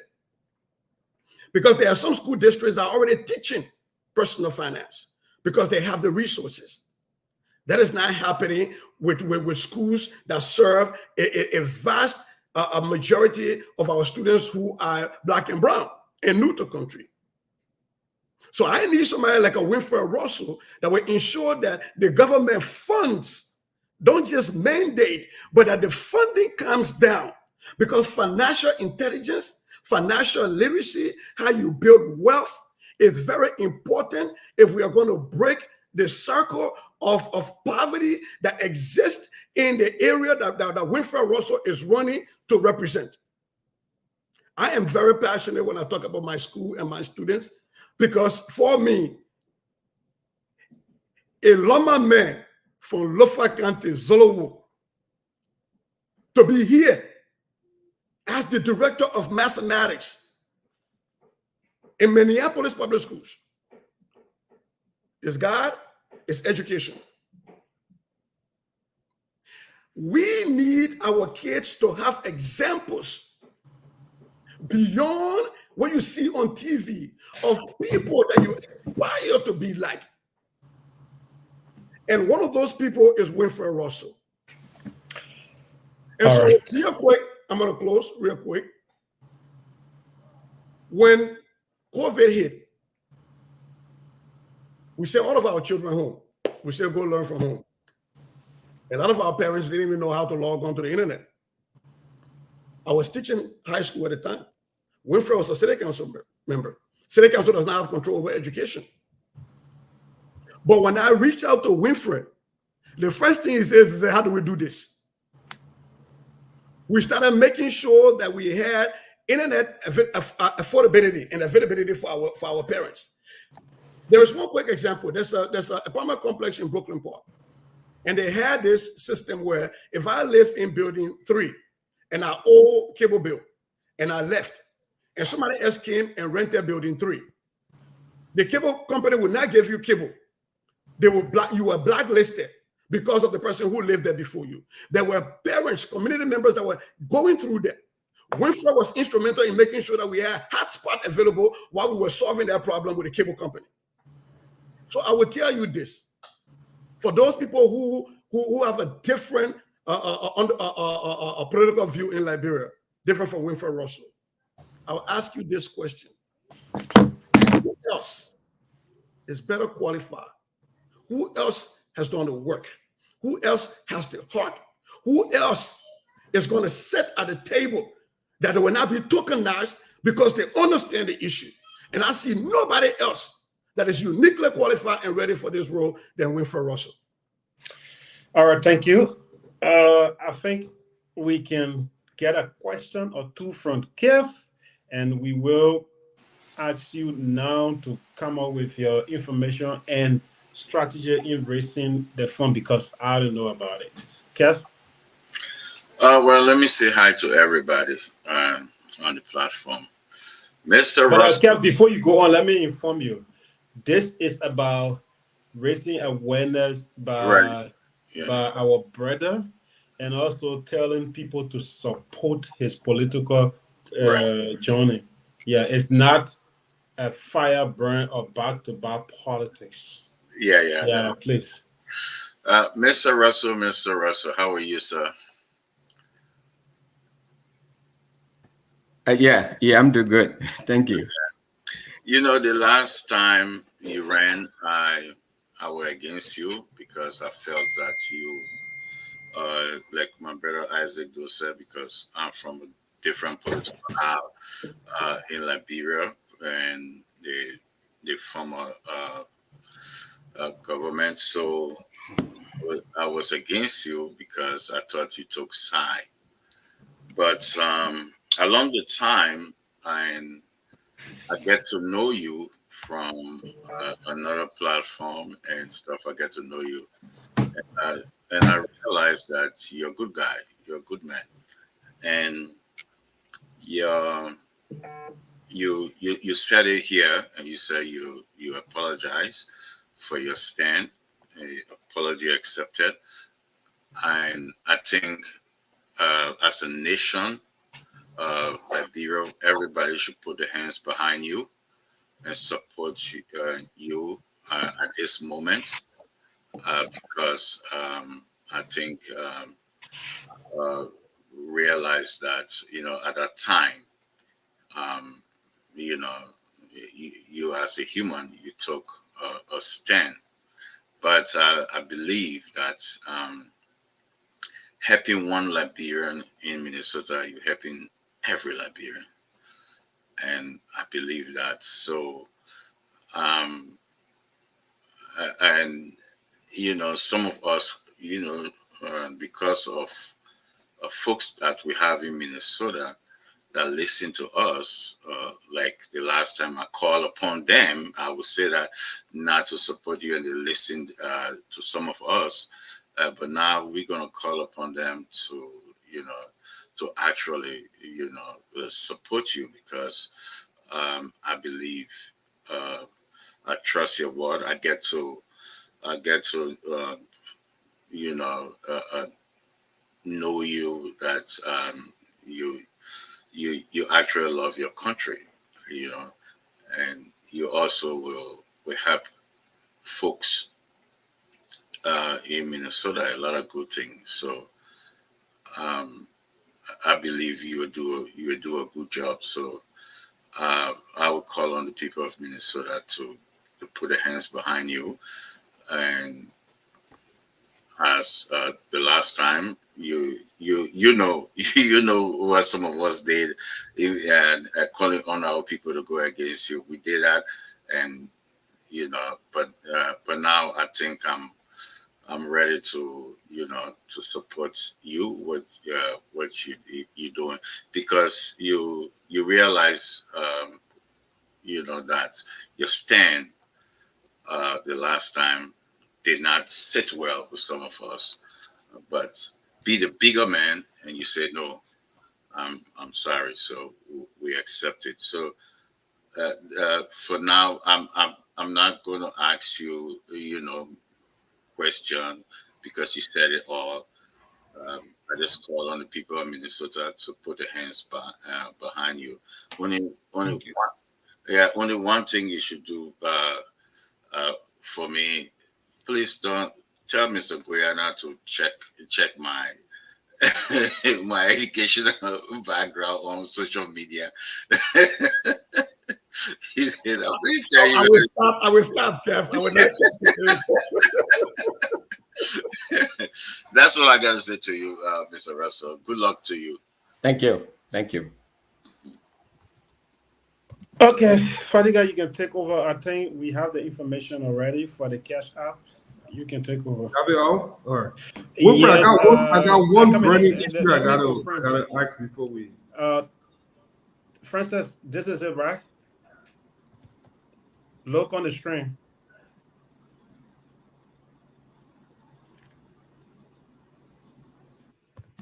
That's the information. It's okay. You are muted.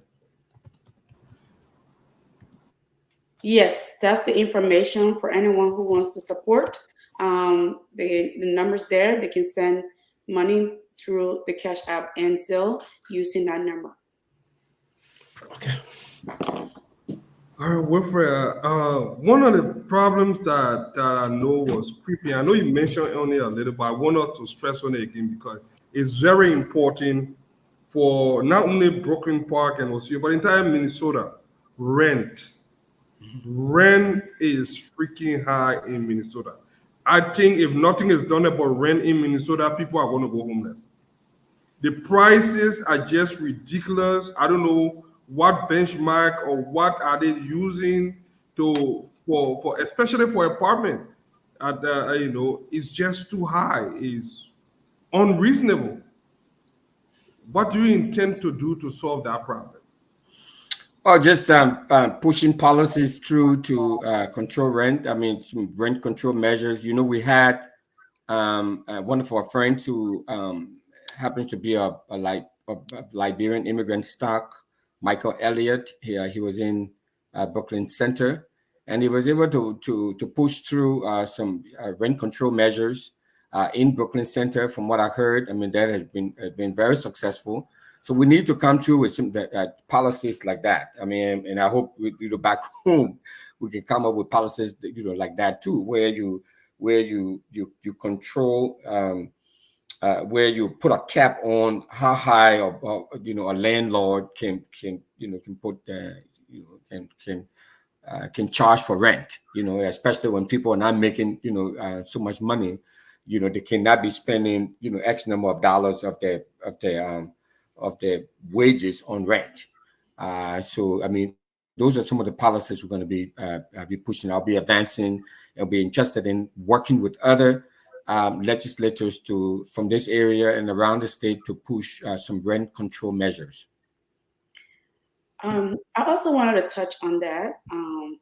Being a realtor with rent prices going really hard, I think people need to look into buying homes because, I mean, you cannot, I cannot overstress the benefit of buying homes. Nowadays, the mortgage for homes is almost the price of rent. And one of the main reasons that a lot of people could not afford to buy a home was because they could not save for the down payment. But with the new down payment assistance program, people are getting up to $35,000 to buy homes, So why not us in our community, people in our community, take advantage of buying home? Because now you don't have to have money to buy a home. You just need to get pre-qualified.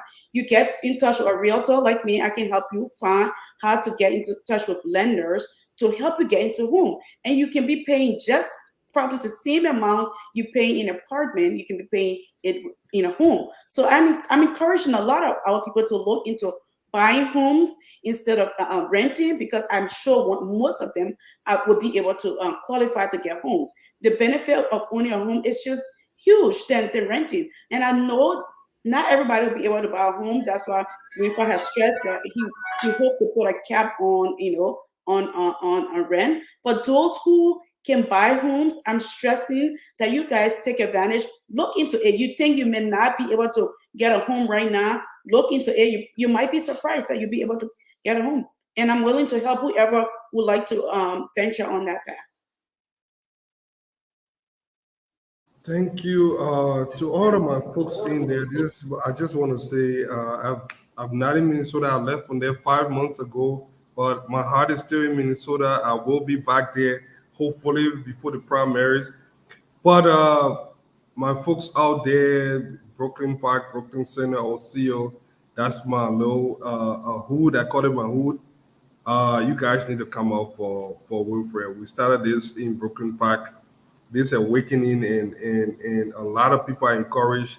I was there when Mark Elliott started his journey, very young Liberian, and look where he is right now. I don't know what we're going to open the phone lines. Good day, you got something? I think we should just open the phone lines and let yes. People... Oh yeah, so we just go to the phone lines. That's why you can see you son.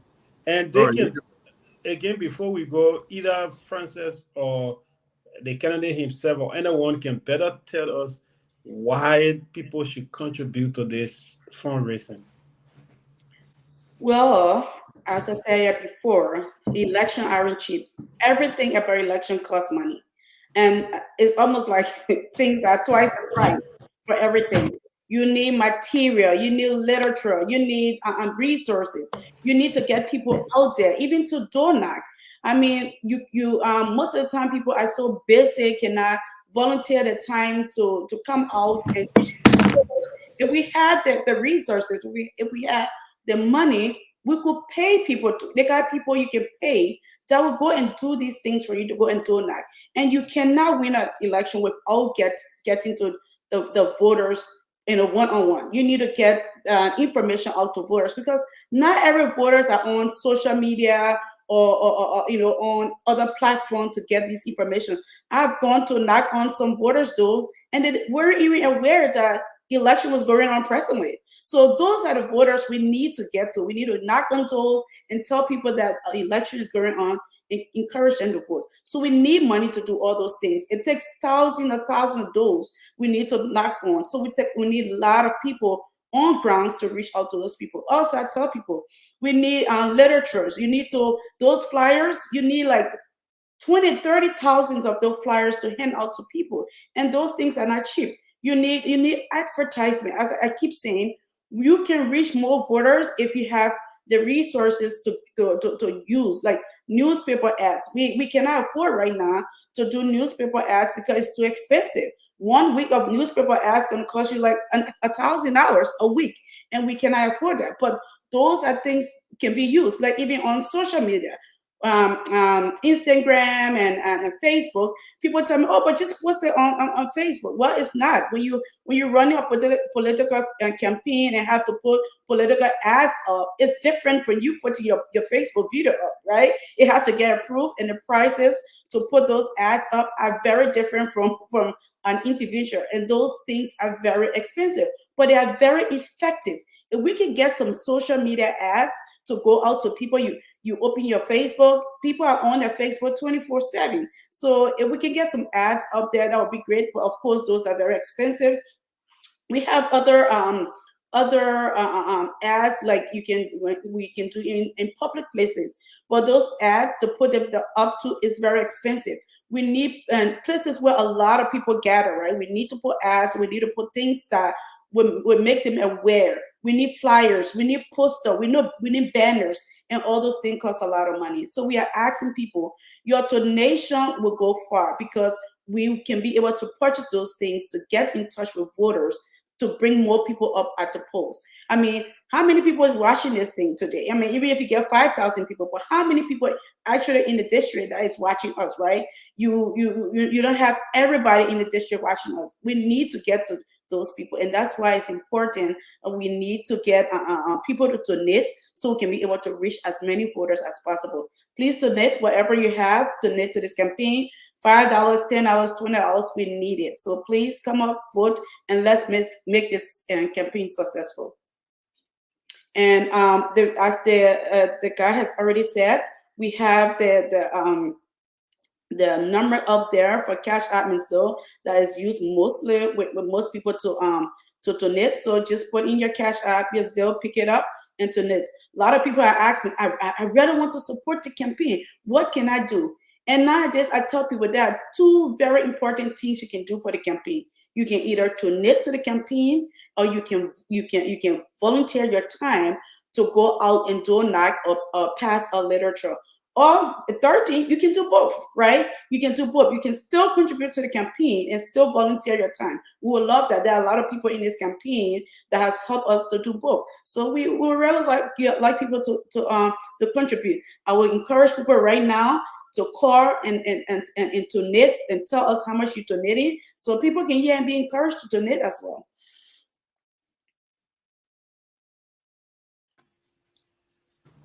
Yekesi, you can please go ahead and open the phone line.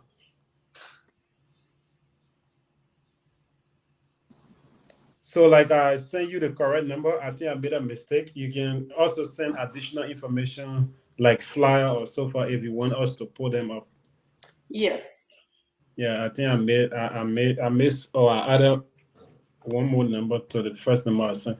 Yekesi, go ahead and open the line, please. Good day. Did you see the information I put there in the? Yes, and I answered. I said, "Yep." No, yeah. Did I put another? No. Okay. I just seen the information. The one from name the amount or just okay. Sometimes some donors will not want you to call their name, but I think in transparency it will be okay. Okay. Yeah, some will not want to. But again, you can now do the judgment. But I think it's okay you call their names, or you just call their names. So first, we'd like to say a big thanks to one of our panelists here for his generous contribution. Mr. Sisi Goya just sent us in a contribution of $75. We'd like to say thank you, Mrs. Sisi. I mean, they say you had to lead by example. And I poor teachers, so I couldn't give you a lot. Maybe if you can work on increasing the salaries of teachers, then we give you more. No. This is plenty. This is great. Every little bit helps. You can chip in whatever you have.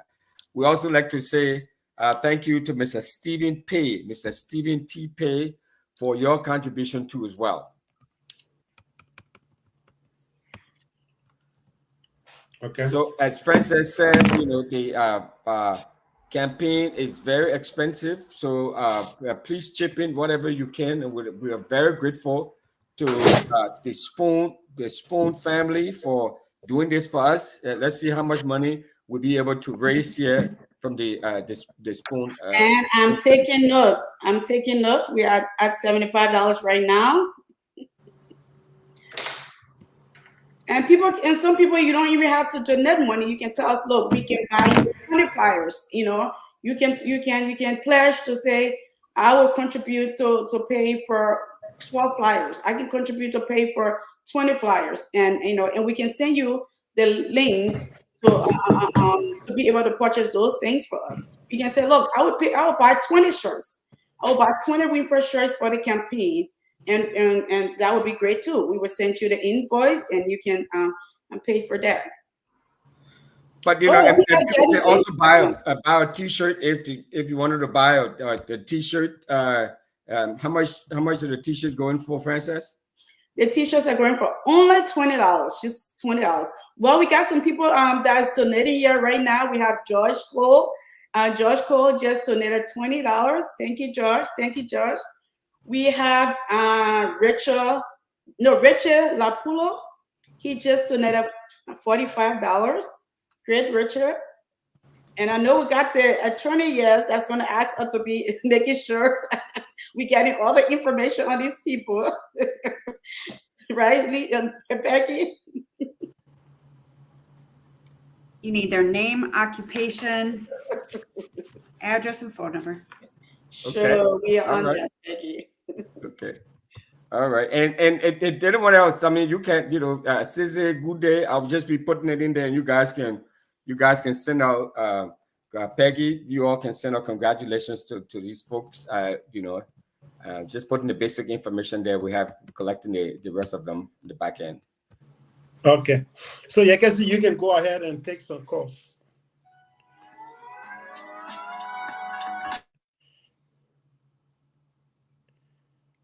You are muted, Yekesi. You are muted.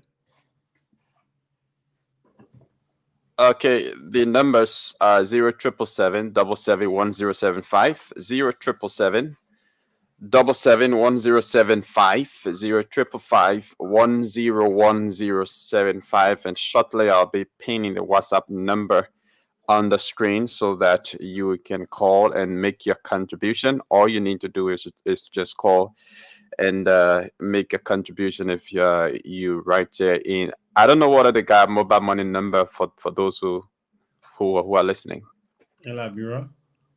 Okay.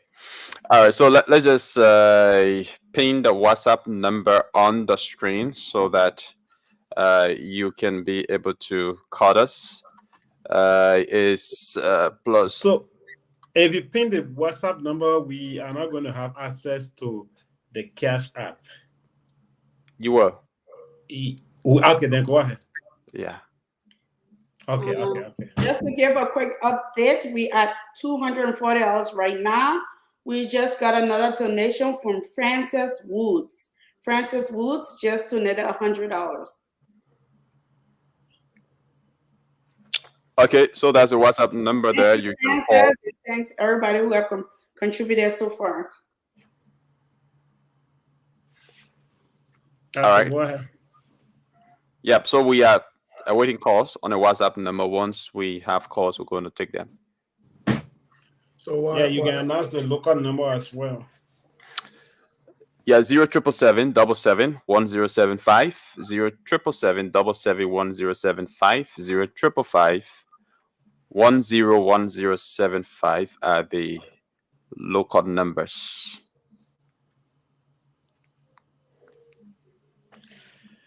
So while we are waiting, we have a call here. Hello.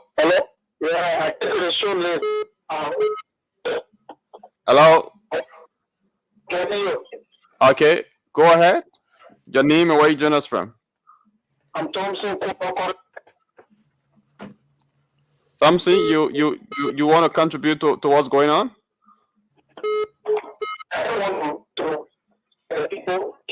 Thompson, your line is breaking up. You want to do some adjustment and call back? Okay, we lost him.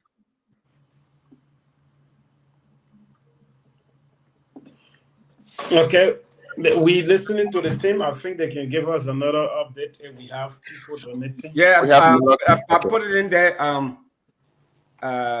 A Good Day and Peggy and Sissy. I mean, we all can, share in and congratulate all of these folks who are generously contributing.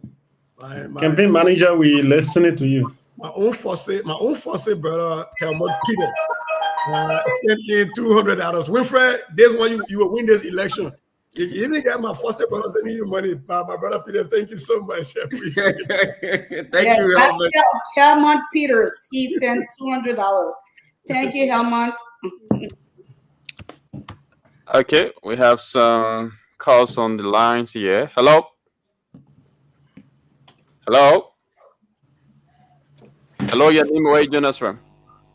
Okay, we lost them. And the WhatsApp number is also on. If you want to call from the US or anywhere you are, you can use that number to call and talk to the team. We have Amos Colley. Amos Colley pays 70, donated 70, and Akwe Colley, the Colley's family. Akwe Colley also donated 20. That is 20 USD. Yeah, go ahead. Okay, let's see whether we can take this person. Hello. Hello, how you doing? I'm good. How are you? Fine, thank you. Okay. I call from Police Academy Barracks. Okay. I think that man really means well for thank you. So I think what we can do is get in Habura. They just right around him and make sure that you really get that job. Okay. My brother, they're in our studio there. So we're going.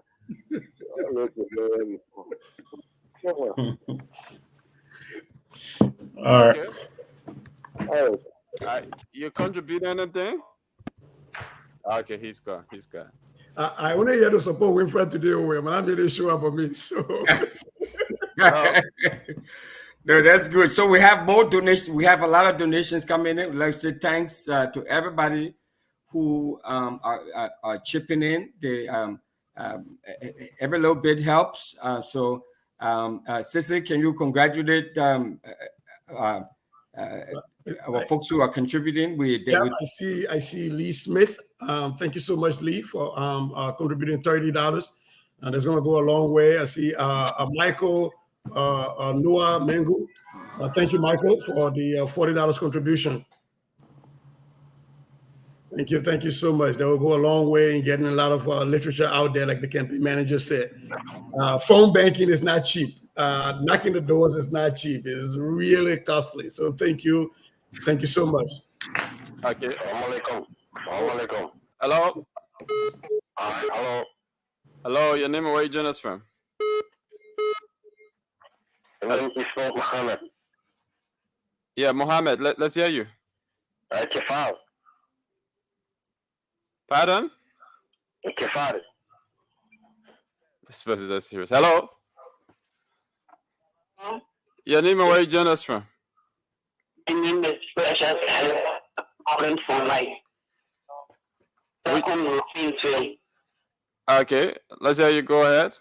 Yeah, few people need to try to put a number for really like event like New Year to be our little contribution. Oh, okay. All right. I think they are hearing you. She's saying that you people should put up a number where they can be able to make contribution. If we have somebody that have a mobile money account over there, maybe they can do that, and then afterwards we can get that money sent over. But I'm not sure how we can. You might want to clear that with Peggy, because there's a lot of legal piece around that. There is a lot of legal piece around there. Foreign donation to U.S. campaign. That's true. Thank you. Just pray for the campaign, but we appreciate that. And maybe donate that to a worthy cause in Liberia on behalf of the campaign. That will also be a good thing. We appreciate it. My brother Archimo Fredericks sent in $100. That's my own big brother from St. Patrick. Thank you so much, big brother.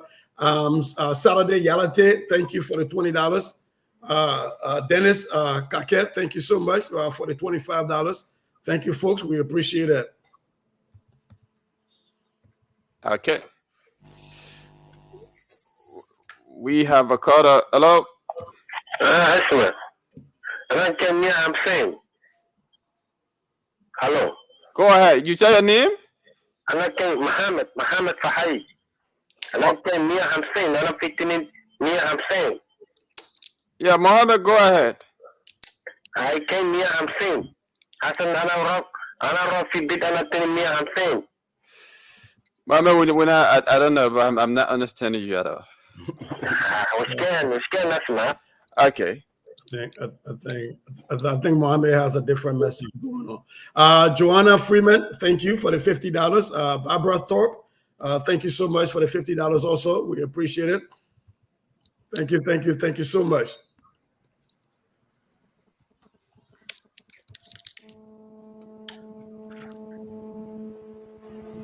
Okay, Peggy, you want to say thanks to some of our folks here? Sure, I've been sending messages in the chat, thanking people. Yep.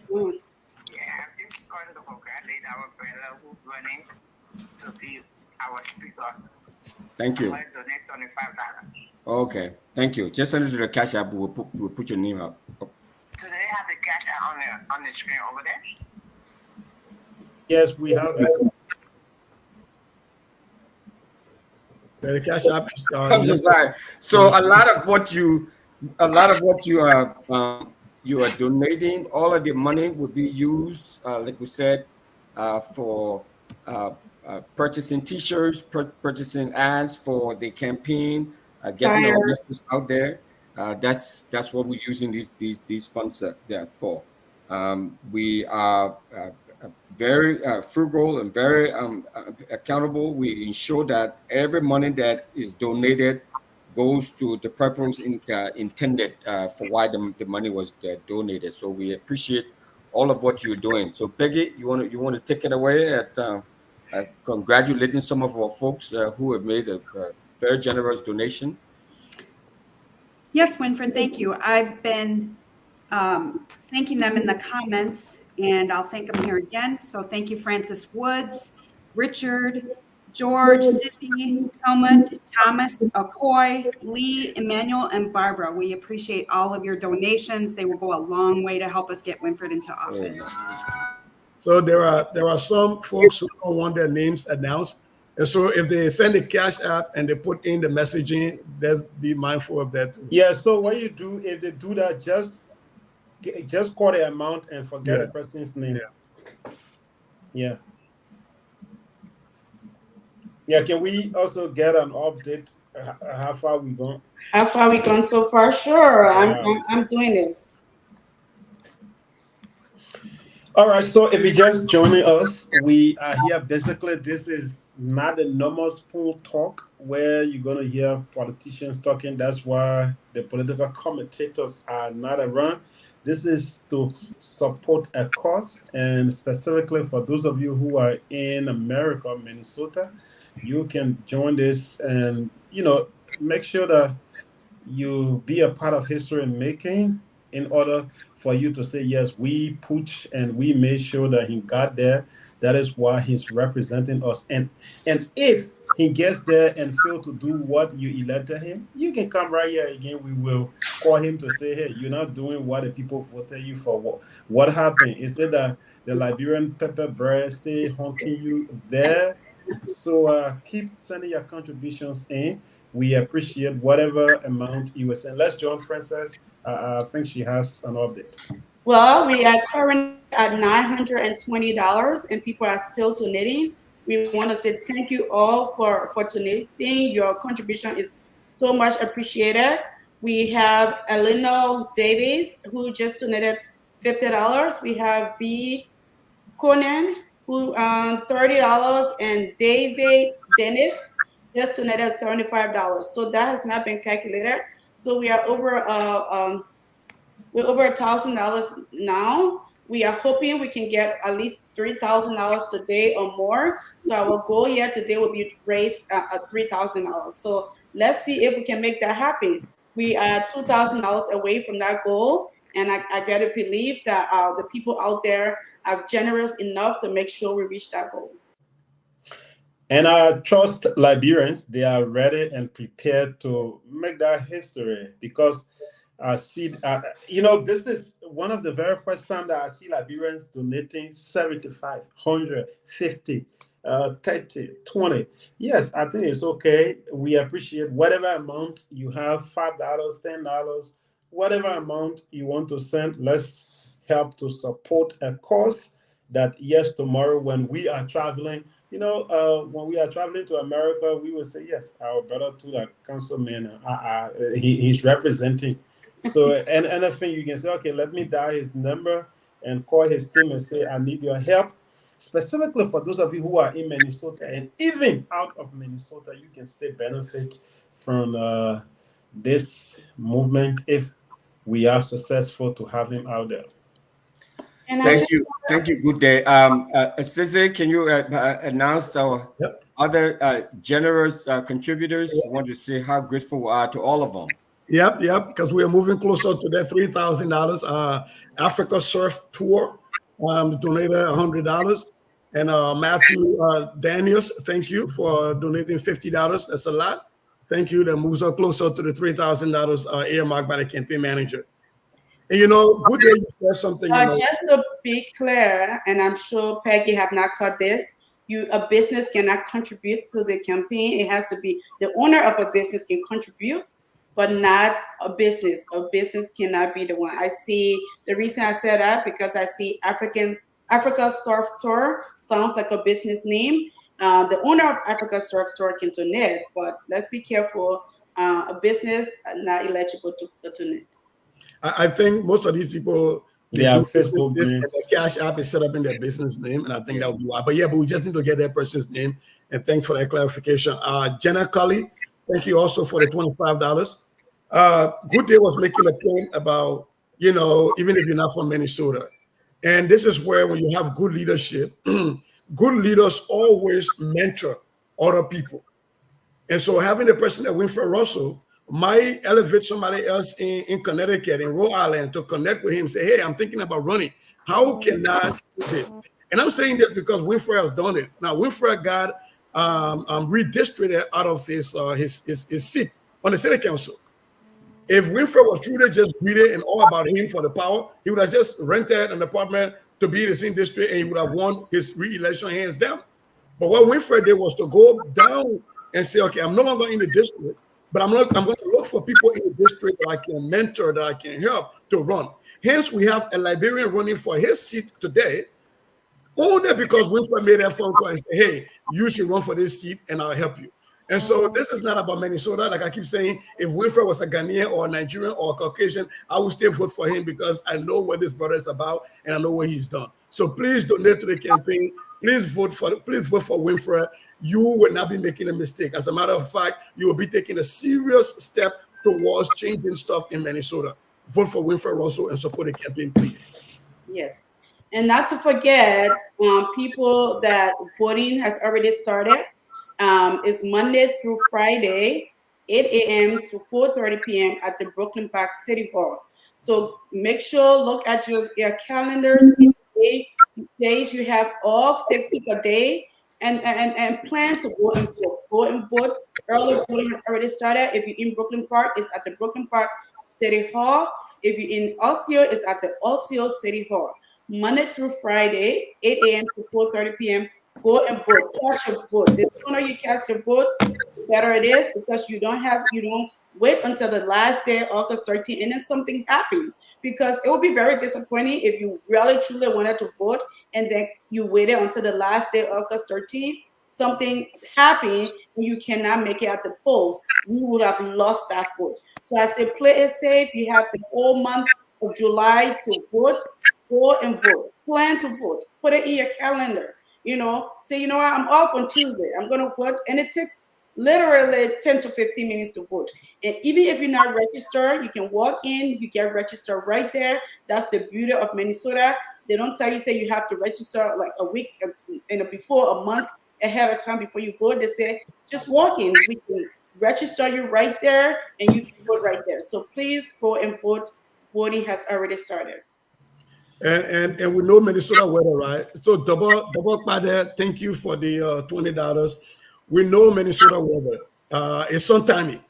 You don't want to wait for the 13th, and then you find out that we are having a tornado and there's a lot of rain, and then or we just have a very hot day and you just can't make it.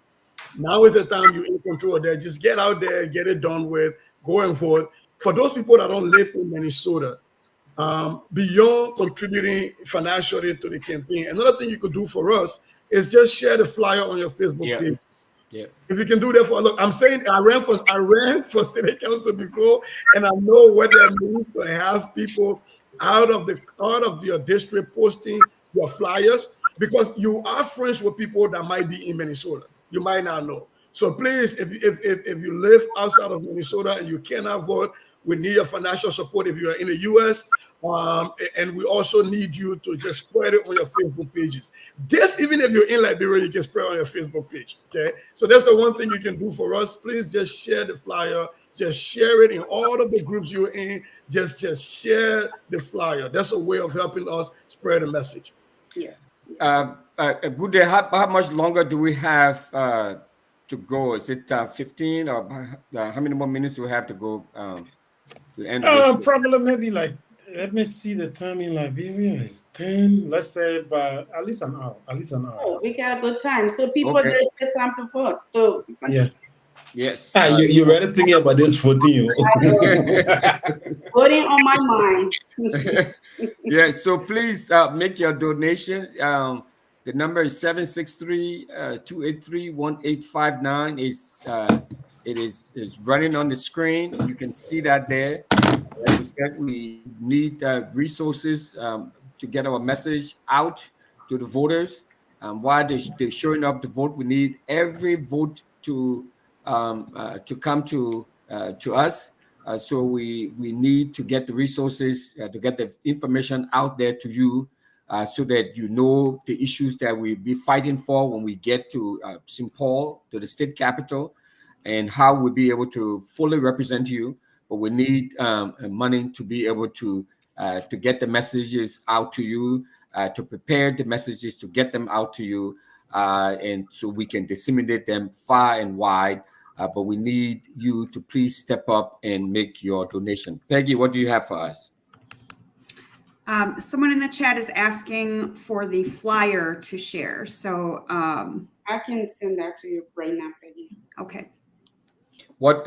Which one of the flyers though? We can send the early voting flyers. We can Yeah, send the early voting flyer. Okay. So, Peggy, talk to us about what are some of the critical elements in a campaign that we need to spend money on, and why, and especially coming from a different country with a different orientation, money doesn't factor in election as much as it does here in America. Can you talk to us about that? Why that is important, and why we need to have all of this money raised. I see Biden is raising money almost every day, not every day, but almost every 30 minutes or almost every hour.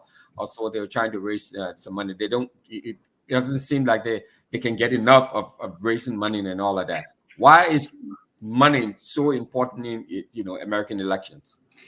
So, I mean, in American elections, money wins an election whether we like it or not, and everything is very expensive. Campaigns in Minnesota are ridiculously expensive.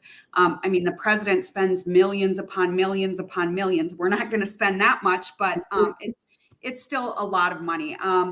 It can be anywhere from $30,000 to $80,000 to run a successful campaign in Minnesota. Frances can tell you, she's mentioned already some of those costs. I think our mailing cost, how much was it? $5,000? Oh, yes. We had to, that's another thing I did not talk to people about. We had to do a first mailing. We had to send letters in the mail. that was another way for us to reach out to voters. So we sent 5,000 letters in the mail to voters. So you have to print out the letters, and you have to go in just to print out 5,000 letters cost us over $3,000. And then you had to buy the envelopes for those 5,000 letters. Then you had to buy stamps. One stamp costs 68 cents. So times that by $5,000. Yes, it costs a lot. So the whole project just to send, and this was just a fraction of the voting, right? The voters in Minnesota, because we have 27,000 voters alone in Brooklyn Park, District 38A. We had to send 27,000, but because we did not have the money to do that, it would cost us $20,000-$30,000 to send 20. Yeah, it cost us like $20,000 probably to send 27,000 mails. So we had to decide that we can only send $5,000 mail, because at the time that was all we can afford. So we did that, and that cost us over $6,000 for us to send that. And now we are also planning to try to send another mail, but this time around we want to send it to 20,000 people. We have talked about it in the meeting, but that's going to cost a lot of money to send letters to 20. But that was so effective, because a lot of people got those mails, and a lot of people, when we went to the door afterwards to talk to those people, they would say, "Oh, we got your mail, we got your letter, we got your letters." So, in an election, the more contact you have with your voters, the likely those people are going to vote, and they're going to vote for you. So you need to touch your voters many times, and that's what we need to do. So if we can have the finance, that we can raise the money, we can again send letters in the mails again to those voters, and hopefully we can send it to more voters this time around, so we can reach more of them who can go and vote. And we need to send a lot of that. Okay, so we've just reached the $1,000 mark. So we still have 1 hour to go, and $2 more $1,000 to raise, as they say. So how do we go about doing that? Well, we just got to keep telling people about the benefits of you winning this seat. We want to say thanks to Precious Kuyon for $25. We appreciate that, Precious. So look, if you're still sitting and you're still thinking whether this is worth your dime, let me give you if you're in Minnesota, let me give you one good thing, that having somebody who understands your community, who has been doing this work, and who has built rapport with a lot of people, benefits you when they win the seat. I left Brooklyn Center, right? Everybody here in Minnesota know Brooklyn Center. We're in Brooklyn Center. We didn't have a program for new to country students, even though a lot of our students in Brooklyn Center High School are new to country. They are coming from Liberia, or they come from Somalia. They're coming from Latin America. They're new to country. It took me going to Minneapolis Public School, a very huge public school, to realize that they have a new to country department that just helps our students when they come to America newly on how to adapt, how to navigate the system, and they help our parents understand the school system to be able to advocate for their rights and to understand what is being provided to their students. You don't have that in an RCO, because RCO does not have that kind of budget. You don't have that in a Brooklyn Center. So having somebody like a Winfred Russell at the table at the state capitol can advocate for some of these things to become a statewide thing versus who can afford it kind of thing. So this is where I would tell you, for those of us that work the double, pray to God every day to bring our children. When our children get here, we need to also now do the work of making sure that their future is protected, that they actually live the American dream and not the American nightmare. And here is one opportunity to fund that American dream. Give to Winfred Russell, vote for Winfred Russell, don't knock for Winfred Russell, pray for Winfred Russell, because this seat, when Winfred sits in it, becomes a seat for our people. And when I say our people, I mean everybody in the state of Minnesota, everybody in 38A, regardless of whether you are Caucasian or you're African immigrant or you're Latino or whatever it is, because Winfred has shown to us that he's capable of crossing so many lines to talk to so many people to hear their issues. So please, please, please get us closer to the 3,000 mark. This is going to be worth your dollar. Okay. And I trust Liberians, let's keep the ball rolling. Let's move. Let us show this support and donate whatever we have. $5, $10, 20 and above. Let's do something. Do something for a brother who's trying to make a change. Remember, traveling from Liberia and getting to that highest level in America is a plus for all of us. And we have this system in Liberia. When one Liberian make it to the top, we claim the person to ourselves. So now this is our time to set the stage for claiming him to ourselves at the end of the day, because he's gonna be there and we can, knock our chest to say, yes, he's one of us and we made it. We have a representatives like the way we have others in America. Let's add up the number. So please send your donation in and let's help to push this agenda. You heard what Francis said regarding sending meals and so forth, that they are very expensive. Yeah. So campaign in Liberia, we even know that in Liberia, campaign is expensive. Communication in campaign is very important. Political communication is one of the most expensive component of electoral processes. So let's help to make this a success. And just to add, with what we just said about sending the letters, right? This is something I've been talking about in our meetings. I'm like, if we can just send that letter. So I just did the math on how much it's going to cost us.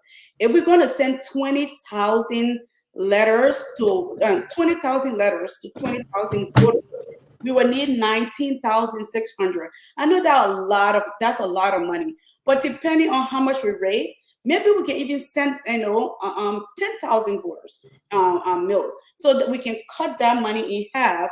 Instead of 19,600, if we can send 10,000 voters a mill right before the primary, it will cost us 9,800. And I think it's really important that we send those letters, because it has been very effective in communicating with voters. We need 9,800, and I think we can do it. Someone is asking for. Yeah, someone is asking for the Cash App. Check the screen. You're going to see the number, both Zelle and Cash App. They are on the screen. Please check the screen, and you will get the necessary information you need to contribute. So, did we just get the campaign manager got me sitting down here and she doing math? Winfred, we got a problem. We gotta go talk about that. I know, right? We gotta go talk about that. Okay, Bobby. Before we move on, I just like to extend a very, very hearty appreciation, thanks and appreciation to our own representative from all the way out in Colorado, Miss Nikita Ricks. So the Africa Surf Tour is actually a contribution from her. So $100 from Representative Ricks. So nice. Representative Ricks, we are very, very grateful, and she would like to join us. So we're looking forward to her coming on and adding her voice to this exercise too as well. So Representative Ricks, thanks again. We really appreciate it. And Zeze, you can announce it. Zeze or Peggy can announce it. I stay in my feelings about that math, Benny, but I will talk about that one different time. But no, we want to say thanks to Angeline Myers. Angeline Myers, thank you. Jerry Dogley, we appreciate you for the $20. Angela sent $50. Francis Batama, thank you so much for the $100. That is much appreciated. Thank you, Francis. Batama. Batama.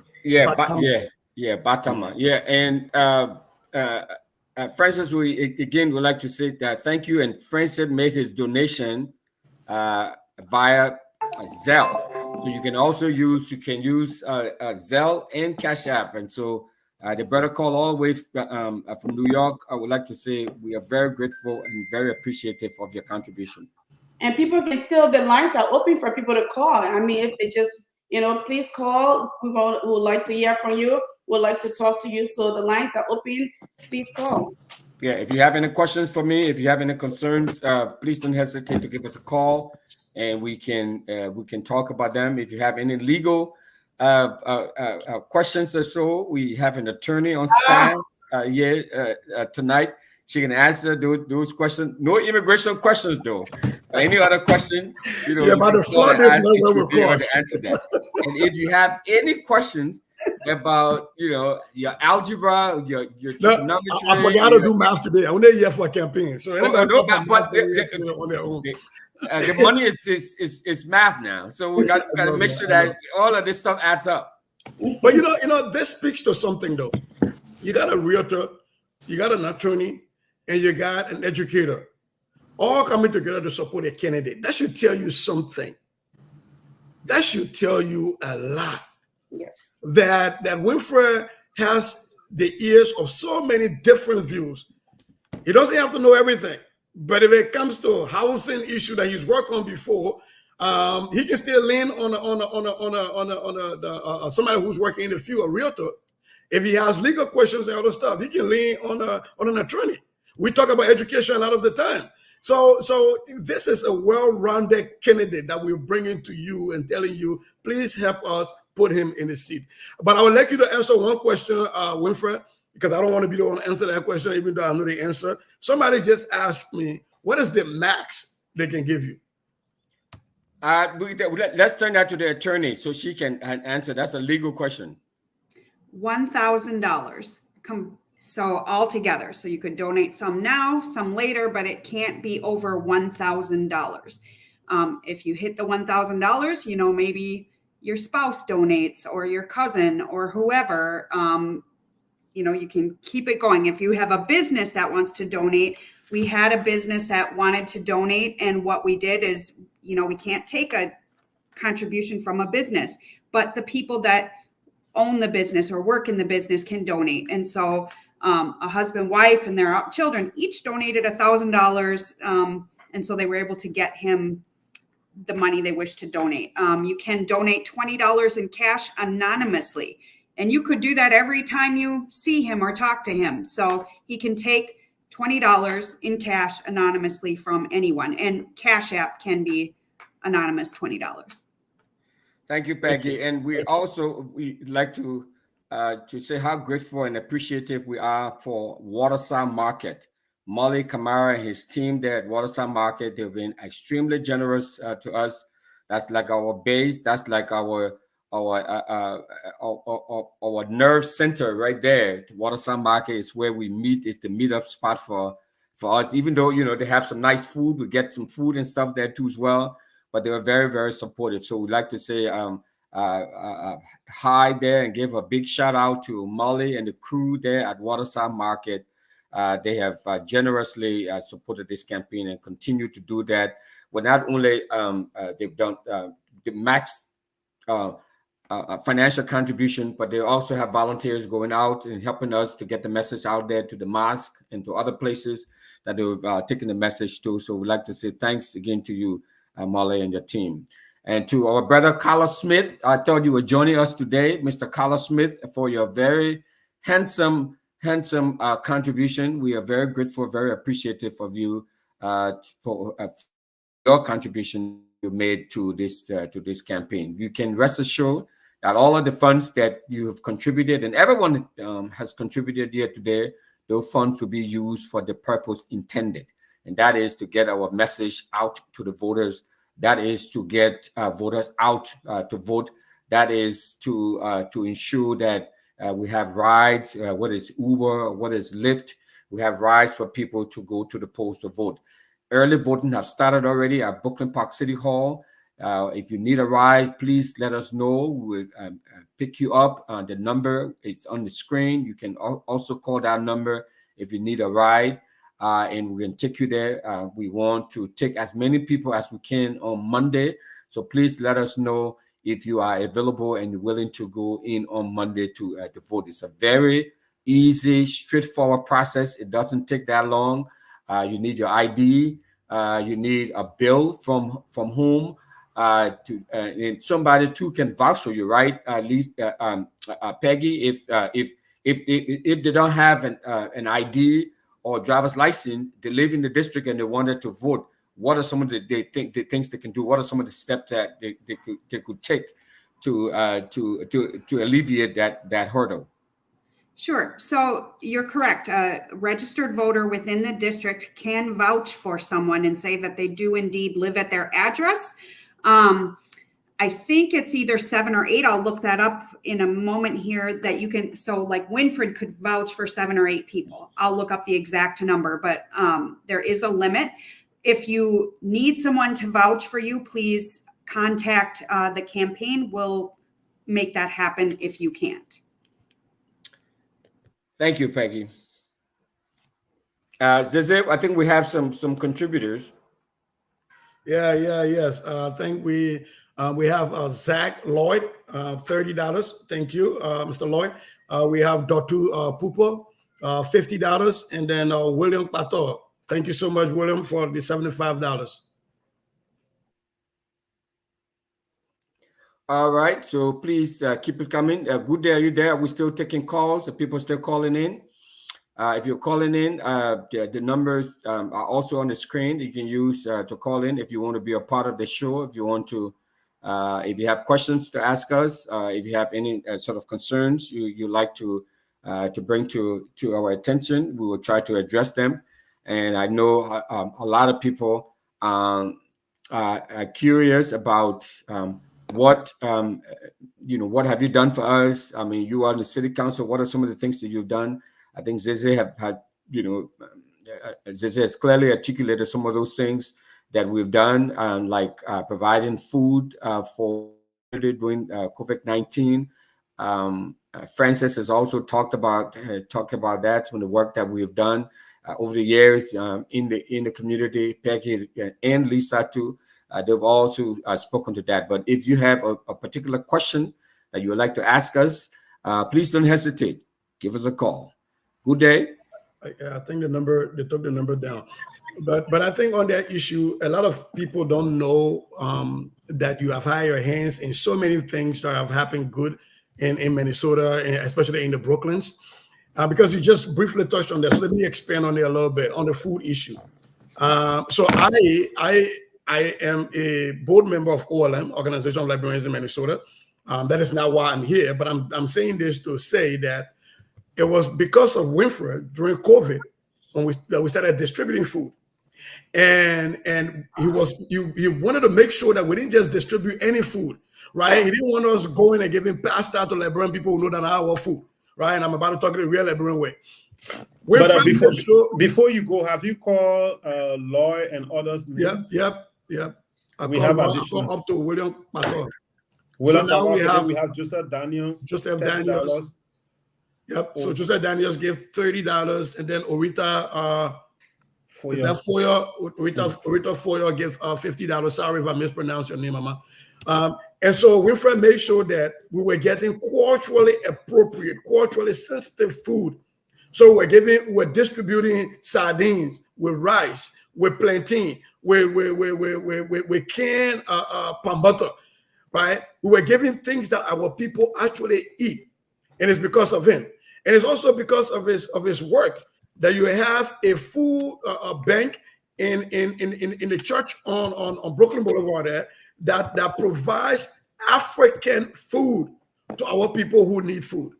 So this is about when we say representation matters. This is what we're talking about. That you don't just go to a food shelf and all you see there is food that is not native to you. That you actually go to a food shelf when you get food that you actually know how to make and how to eat. This is why representation matters, and this is why we need somebody like Winfred Russell going to the State House to represent 38A.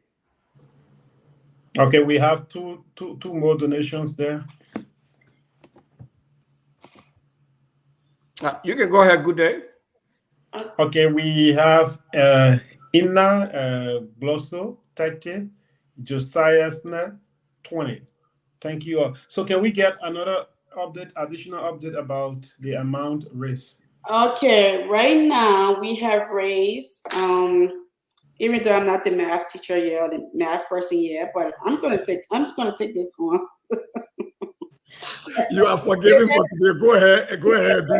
We at $1,715. So we are almost to 2,000. Can we push this team? Can Yes, we push we these can. Liberians, please? We need 1,000 what? So so we need 1,285 left. We're gonna need $1,285 balance to reach our $3,000 goal. Okay, first, can we reach at least 2,000 in the next 15 minutes, please? That would be 285 to get to 2,000. Yes, can we reach 2,000 first in the first 15 minutes? Please, can we do that? Let's do it. Let's do it. At least 20, 30, 10, 50, 100 can Yes. take us there, please. You know, the more you get 10, 20, 30, 40, 50 donations coming in before you look, you're way up there. So we need more people to donate whatever you have, any amount. We need to go fast.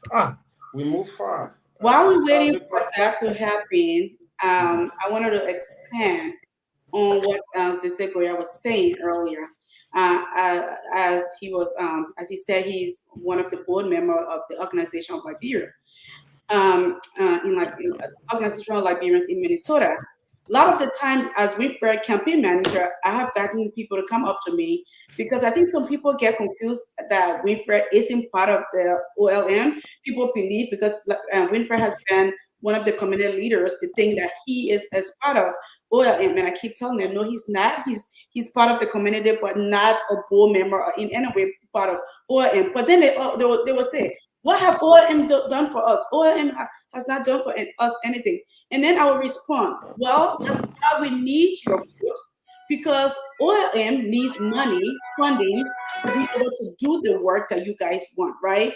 OLM executive, they don't have money to take out of their pocket to provide you guys the services that are requesting. When we come from Liberia, we don't have any welcome package. When we come from Liberia, we go to ALM, OLM, we don't have any welcome package.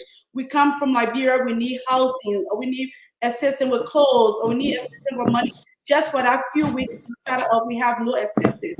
Well, you do not have assistance because we do not have representation up at the capital that will fund OLM to give them money to be able to provide those services. That's why it's important. Then, because sometimes the reference or the Somali community have this other one at their organization. They have, well, those people have 5 elected officials, that are there and making sure that their organization gets funding to provide them with service. And this is one of the main reasons I keep telling people, representation matters.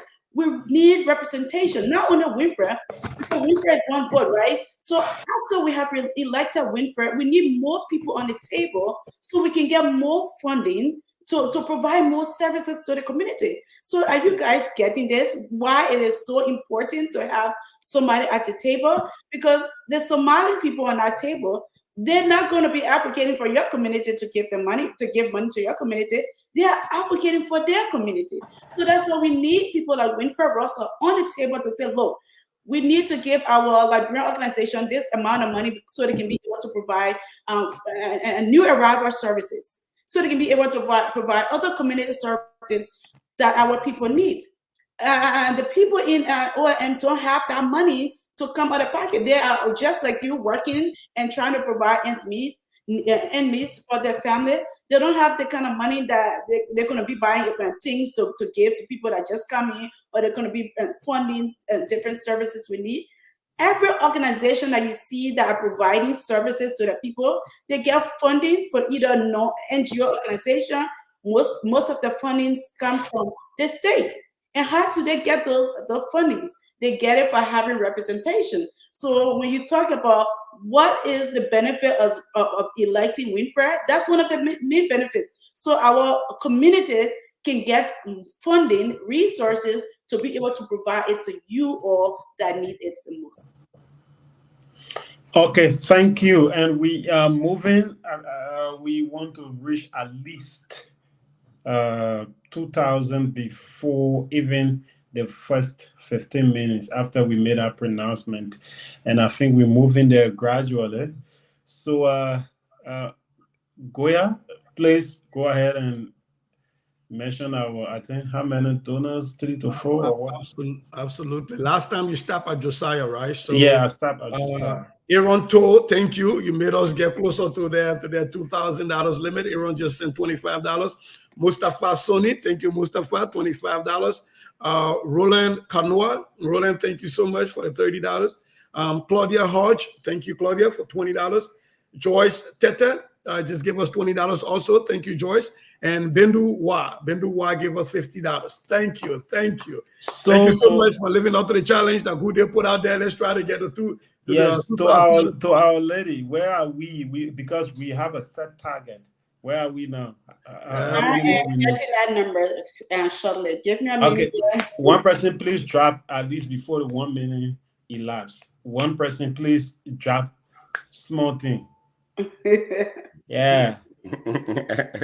Yeah, keep it coming. Keep it coming. We have a set goal. Okay. And we need to get there. Jack Kepler just said. Yeah, Jake Kepler just sent $51. Thank you, Jake. Yeah, 51. Nigerians are moving. Good day want you guys to support. Hey, I say I am man. Yeah, let's support the cause. I think Jay made an extra $1 because Jay is aware that when you transfer from cash out, sometimes they can take some of your money. So thank you so much for being that mindful, Jay. No, I actually Jay contributed via Zelle.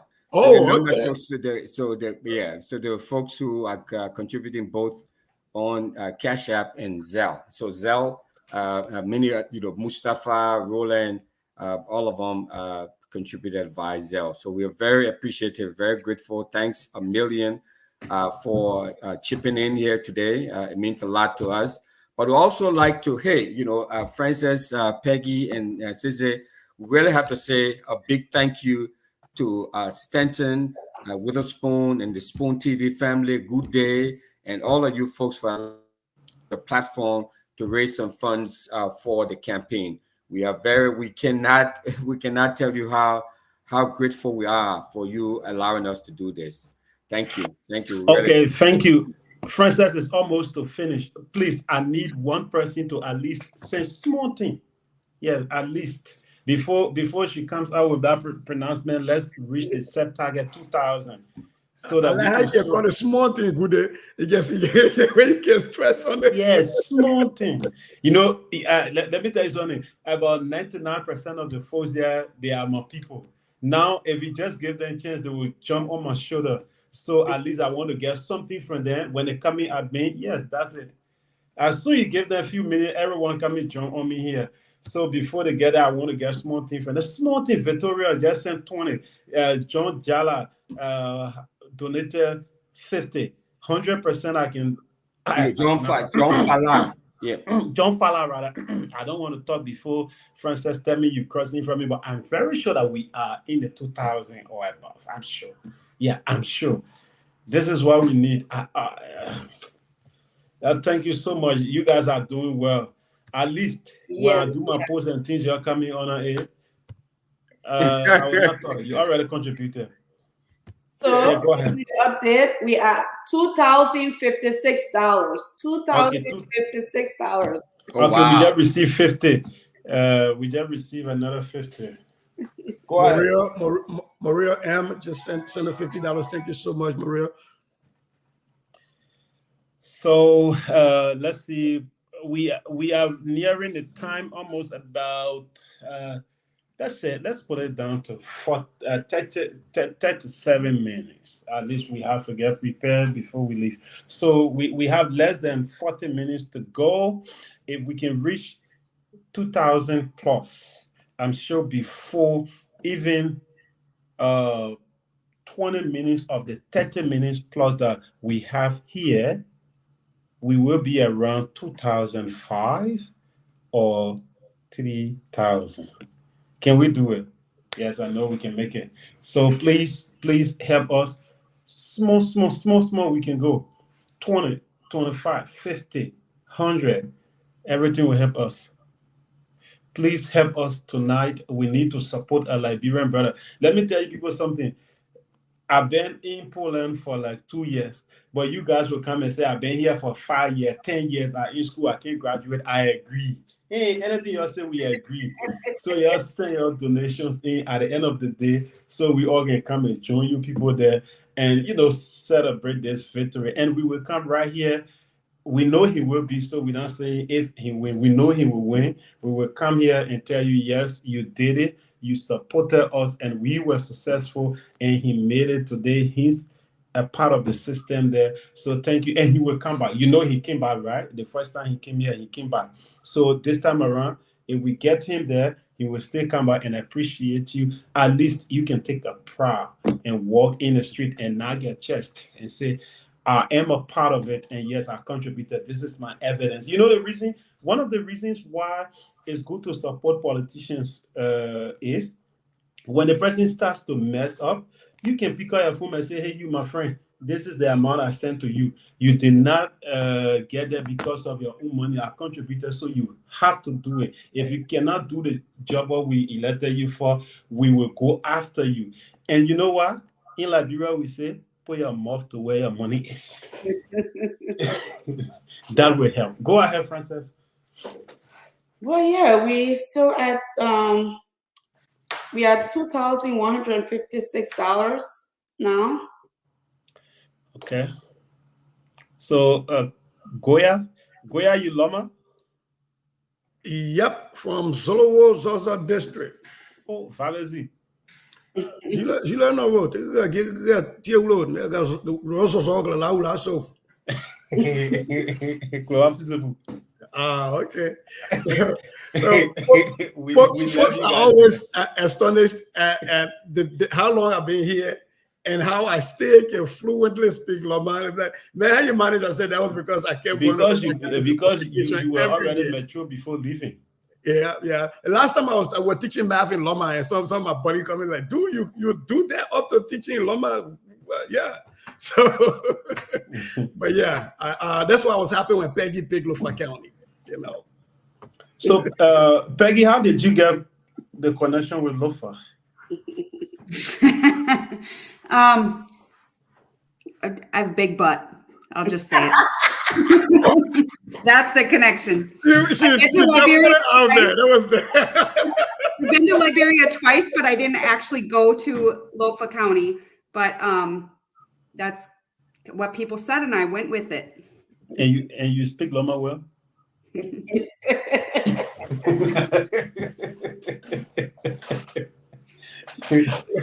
Kolu Frank just provided us with $25 also. Thank you, Kolu. Thank you for that. Peggy, that was it. That's just the one word. It's simple. Why you pick Lofa? And there'll be no argument coming from anywhere about that. I agreed.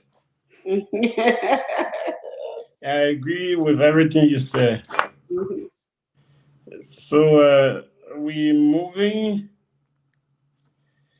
Now your phone is gonna be blowing up. Your messenger. You're gonna have all kinds of friend requests. But I also started. But a good day. Our representative from Colorado is going to be joining us just for the last few minutes of the time we're going to be on here. So please look out for her. Representative Nikita Ricks is going to be joining us here shortly. Okay. And, Jonathan Mada just give $75. Thank you, Jonathan. And we are up to $2,256. I hope I'm doing my math right. But that's where we're up to $2,256.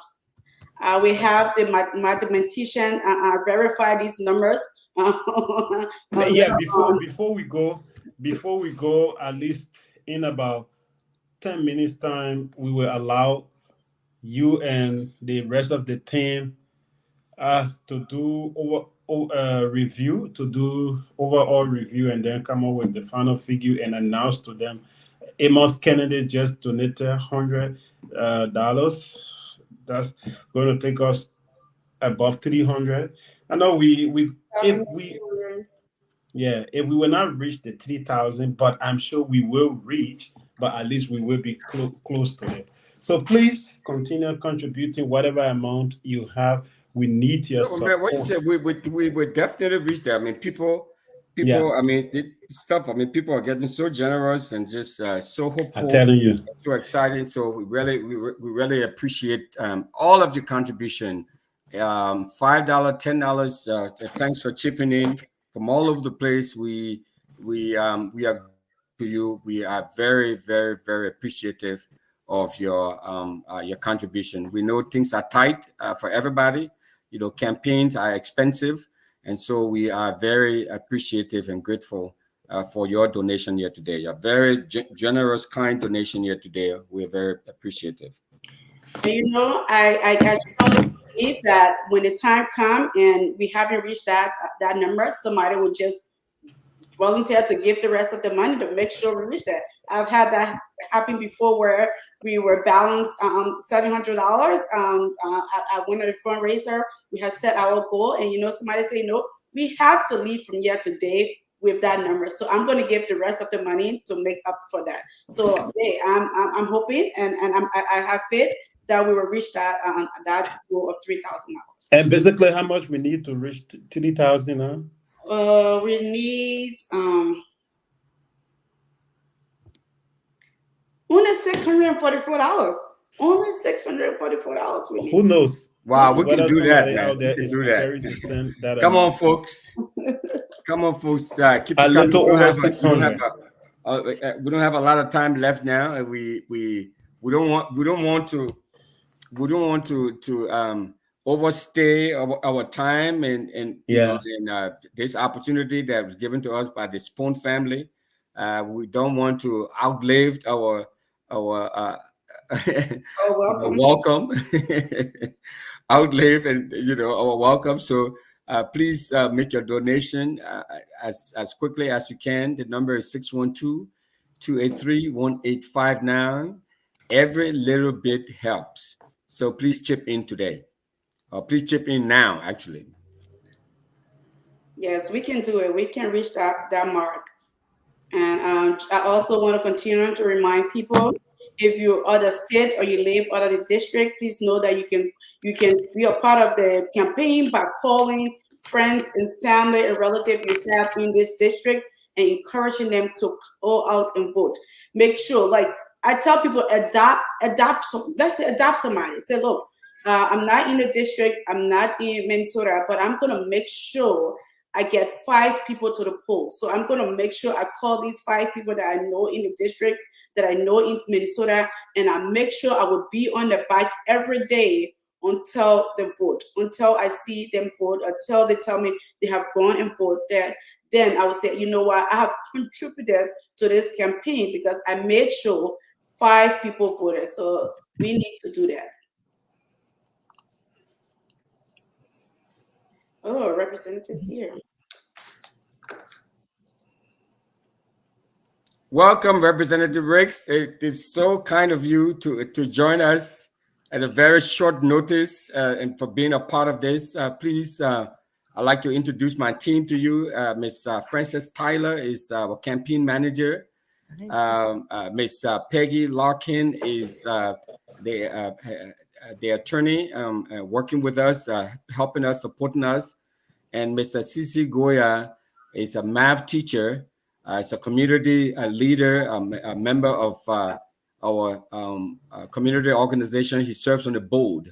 So we are very grateful to you jumping in and helping us. And thanks for your contribution, your donation, your financial donation as well. And Mr. Goudet is the producer and host of us here today. So let us all welcome to Representative Nikita Ricks from Colorado. Welcome, Honorable Representative. Thank you so much. Good day. Thank you, Winfred. Thank you, Francis and Cici and Peggy. Look, it's my honor and pleasure to support Winfred. I'm so proud of him that he keeps coming out to try to represent our community. And I cannot understate the importance of being at the table. There's a saying that they say, if you're not at the table, you're on the menu. And that is very, very true. Someone is picking up something that belongs to you because you're not there to speak for yourself or to, seek the interest of your community.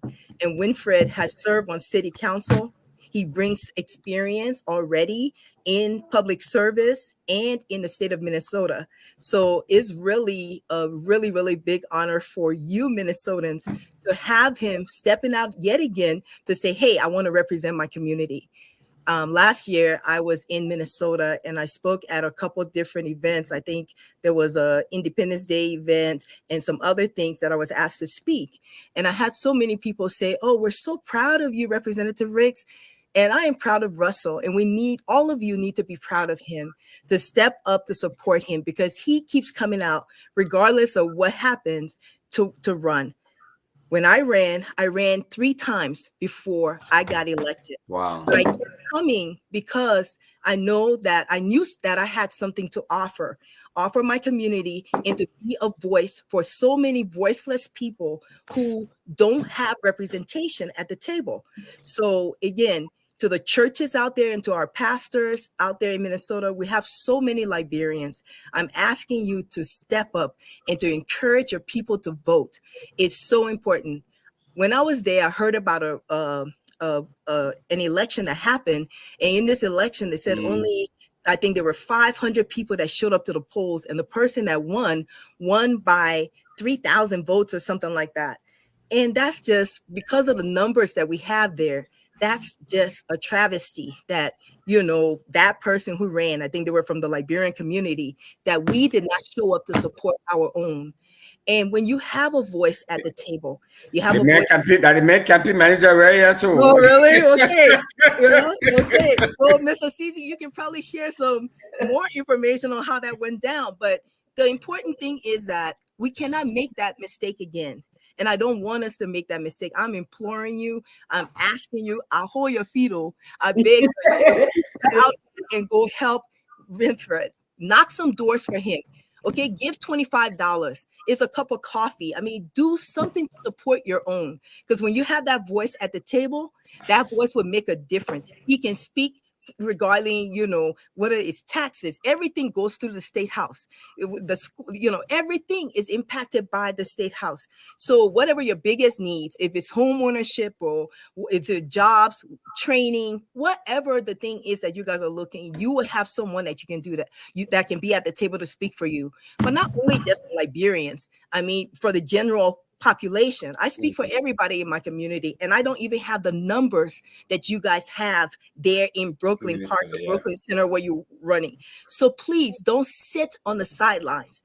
Don't wait for somebody else to do it. Don't think I'm going to do it tomorrow. I heard Francis telling you guys, go out tomorrow, go out Monday, get out there and do what you need to do to get a vote in for Winfred. If we all step up, if we do something, that means that your kids, can have someone to speak to speak for them. You will have someone to speak for you. And, it's just important for us to be represented. In my community, I work on so many issues. I work on consumer protection. I work on homeowners association issues. I work on homeownership and small businesses. We need all of that for all the numbers of people that are in Minnesota, Liberians, the huge number, but then the immigrant diaspora as a whole, but then just the general population. Mm-hmm. We need voices that care about public service. And Russell is somebody that you can count on. He's proven himself that he does care. Now, there's little disputes here and there. Some people, I like him, I don't like him. This is not about liking. It's not about liking y'all. This is about having somebody that when you pick up the phone and call him, he will call you back. This is about somebody, because the stranger that will go in and sit in that seat, you will not be able to reach them. You will not even know how to get to that person. You might even be intimidated to get to that person. I really implore you to vote. Don't sit this out. I mean, you see what's happening on the national level. Okay, what's happening on the national level, with the Trump versus, Biden thing. And so there's so much at stake, this election. And I really, really ask you to step out here, knock a door, give $25, give $5, give $10. Call Russell up and ask how you can get your neighbors to the polls. Pastors, imams, get involved in this. I know they say you separate, the state and politics from religion. But to be honest with you, everything is run off of politics. And we here in Colorado, we have what we call souls to the polls. We need you guys to get your people and say, have you guys voted? Ask them, have they voted? And then encourage them to go out there, knock a door, ask their neighbor. If each person brings, I think, 5 people, go call 5 of your friends and say, hey, did you vote yet for Russell? Please, I need you to vote. You guys get out there. Don't let Minnesotans down. Don't let yourself down, because if he doesn't get in that seat, it's not because we couldn't do it or we don't have the ability to do it. It's because we sat out and we didn't take any type of action to make sure that he could get in that seat.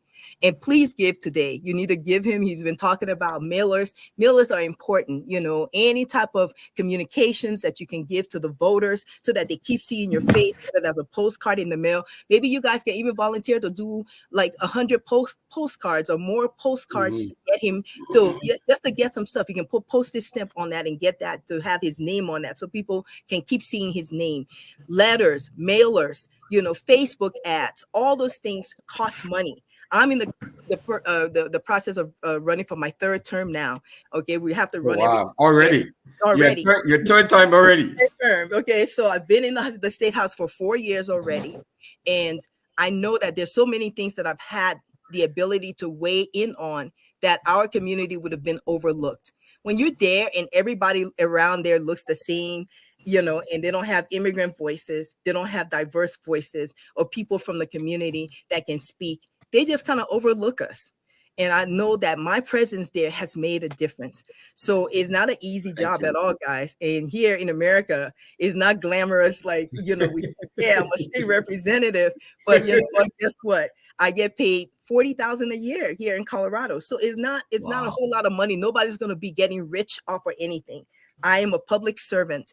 I serve my community. When they call me, oh, my child's getting out of jail. I just had a lady, my child's getting out of jail and he needs a place to stay. I have to find that place for them to stay. I have to help people with their unemployment. I help my constituents with everything, you know, because I'm there for them. And our community needs that help. Or I need a letter just to, you know, travel to go somewhere else. Or my family member just is trying to come and I need that letter and I can put it on my letterhead. So I'm proud to be serving my community. Russell will make a great state representative. You see all the support, and I need you guys to step up.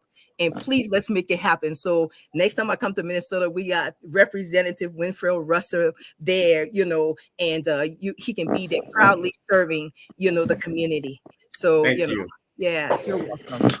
All right. Thank you so much. And I think we are nearing the time to leave. So where are we, Frances? Imagine a state representative in America making $40,000 annually.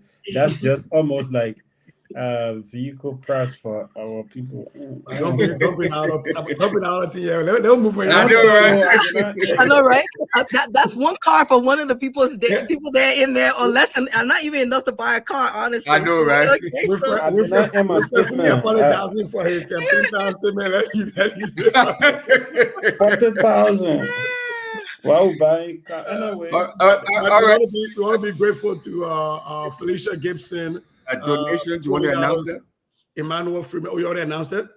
No. I said if you want to go ahead and announce it. Yeah. Emmanuel Freeman, $40. Moses Kokolo, $25, and Joseph Jupal, $20. Thank you all. That goes a long way in getting some flyers out there. Representative Ricks, it is an honor to meet you. We are all in awe of what you did in Colorado, and there's a lot of us here rooting for you every day. So thank you so much, and it's an honor sharing the platform with you.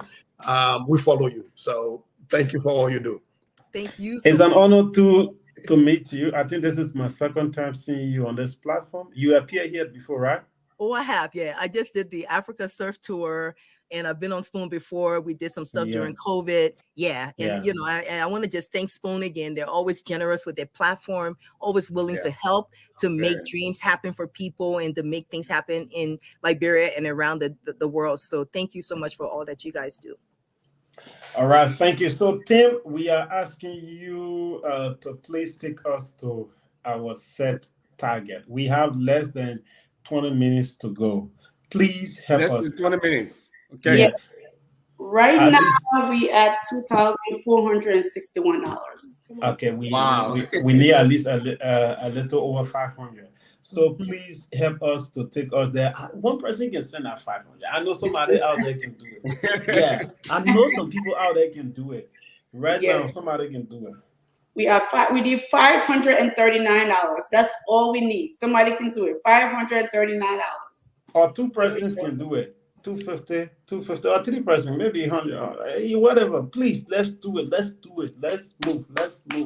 So Let's make divided this by happen. 3, each person just need to bring $179. You round it up, $180. 3 people, $180, and we can make this happen. We have 10 more meetings, I think. I don't know what a good day. Yeah, at least. We can make this happen. 3 people can send in $180 each, and we can make this happen. We can reach our goal. I have the feeling we can. Absolutely, we can. And you guys dig deep. You have this. Maybe you don't drink your latte or your vanilla latte or your caramel macchiato this week, but this is worth it. Invest in this campaign. Invest in a voice for our community, for your community. Invest in your kids' future. Put something out there and put some skin in the game, because that's what it's going to take for us to have voices at the table. So please do this. Don't even hesitate. And then knock some doors, make some phone calls too, to make sure that you guys are getting out to vote. Yes, and just to add to what you just said, do this for your kid. I remember when Obama was going to run for president. I mean, I didn't even care who he was. I didn't even care what was his past. The fact that a Black person could become president, I thought of my kids right away. I said, imagine if my kids are looking at the presidential list of America and they see a Black man, they're seeing a representation of themselves. It's telling them, I can be this person. I can become president of the United States of America as well. So that is just empowering them. And people do not understand the power of representation, the power of somebody else, a kid saying that I can be that person. And that all that it took for me to say, you know what, it doesn't matter where I am or what I'm doing, I'm going to make sure I vote for Obama. It's similar to Winfred. We have never, the Liberian community have never had a representation in the state house. Imagine what that would be like for the kids growing up to know we have a Liberian representative up there. We had one, up there. So that means I can go there too. If he can do it, I can do it. So if you're doing this for nothing else, do it for your children.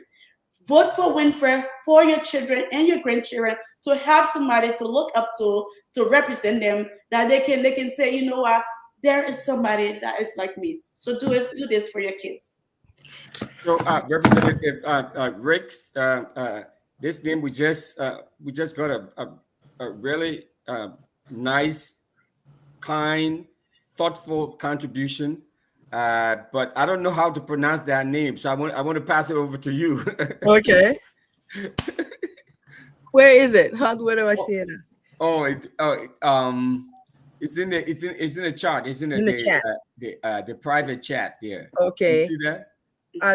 Was it Emmanuetta? It's Emmanuette. Emmanuette. I think she is the current vice president for EULA. Oh, okay. So really? Emmanuette Nangbe, $50. All right. Yes. Thank you, Yes. Emmanuette. Thank you so much. Thank you. I didn't want to butcher the name. So, you know what? Since Nikita. Now, how do you pronounce that name? It's Nikita. Nikita. My name is a Pele name. It means mother of civilization. So it's Nikita. Yes. Okay, Nikita. Okay. Yeah. All right. But and Brady, you didn't want to call the Congo name? No. I know, right? So they can kind of kiss you again. I know. I think we're inching up closer, very close to our goal. Yes, I just put in another contribution. Yep, Solomon Cooper. Thank you so much. $25. We appreciate that, Solomon. Thanks a lot. Liberians, we are about to go. Yes, we appreciate what we have raised so far, but we still need a little one from you so we can reach our set target, because that is what the team came here for. Yes, you did well. They will be happy with what we have raised, and they are happy right now. But at least let's have to take them higher, because that is going to take them to a good length and many people will get the information. Please, let's do it. We have less than 20 minutes to go. Like I said, almost time. Yes, just to give the update, we at $2,536. So right now we're gonna need $464. $464, and it's 20 minutes. 20 minutes to I'm ahead of Liberia, 2 hours. So it's like 20 minutes to 12 in Liberia. So out of that 20 minutes, we have 5 minutes for ourselves and 5 minutes to wrap up. So let's say we have like 15 minutes to go. Let's put it there. Okay, Cesar, we got another donor. Yep, we got Evelyn Brown. Thank you, Evelyn Brown, for $25. We appreciate it. Thank you. And let me just put a plug in. Even when we do get to our $3,000 limit, campaigns always need money. So after this, please still remember the Winfred Russell campaign. A day or two from now, if like Representative Ricks said, if you have to cut down the macchiato or the order from Caribou, drink some more gas station coffee and just give the rest of the money a little bit. Okay, please let us allow our Lofa County sister. Let us allow our Lofa County sister to appeal to the people of Lofa and other Liberians. Please, because you know the reason why we need her right now. In Liberia, people believe in women. I don't know why, and this is not just Liberia, but it's global. People believe in women. When women speak, sometimes we men we move. Well, most especially when we see beautiful women when they speak, educated women when they speak. Sometimes we just get inspired by them. And especially, I know that is especially the way she described herself. Okay, so, that way you inspire them move. Yes. So please, Winfred, don't encourage Good Day on the path he's on. Yeah, don't encourage Good Day on the path he's on. We fought from $0. We fought from $0 to 400 to 200. That is $2,400+. So our Lofa sister, please go ahead and appeal to our people so we can reach the 3,000. Just less than I think 300 or something. All right. So my people, we just need $300 something. Someone said if everyone sends $1, we'll have it. That's true. We'll have more than enough if everyone sends $1, but especially I'm appealing to my Lofa people, my Lorma from Lofa County. Please donate. Please come out of your pocketbook and give us a few bucks so we can pass out some flyers and knock on some doors. There you go. There you go. That is perfect Loma right there. Spoke over there. That was good Loma. So now I beg you, brother. Nobody wants to see her face. Let's allow the women to go ahead. Nobody wants I'm gonna get the barroom now. So let's go to the representative will be the last, and we go to. She's beautiful. I know some men are on the live down, but she's married. Just to inform you. Did I lie? I'm not married. I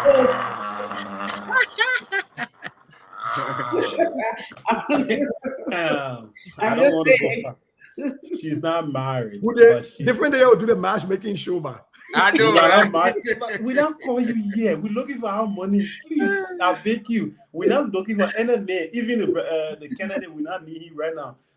Please go ahead. I know some men on here and they're trying to get your Facebook name everywhere. Well, for other men that are trying to get my Facebook name, you can donate. Correct. Right? If there's anybody out there, I'm not sure anybody's out there, but hey, if anybody's out there, the best way to get my attention right now is to make us reach to this $3,000 limit. I would really appreciate that. So I'm calling on all Liberians, everybody that's out there to come in, chip in. You guys have been doing really great.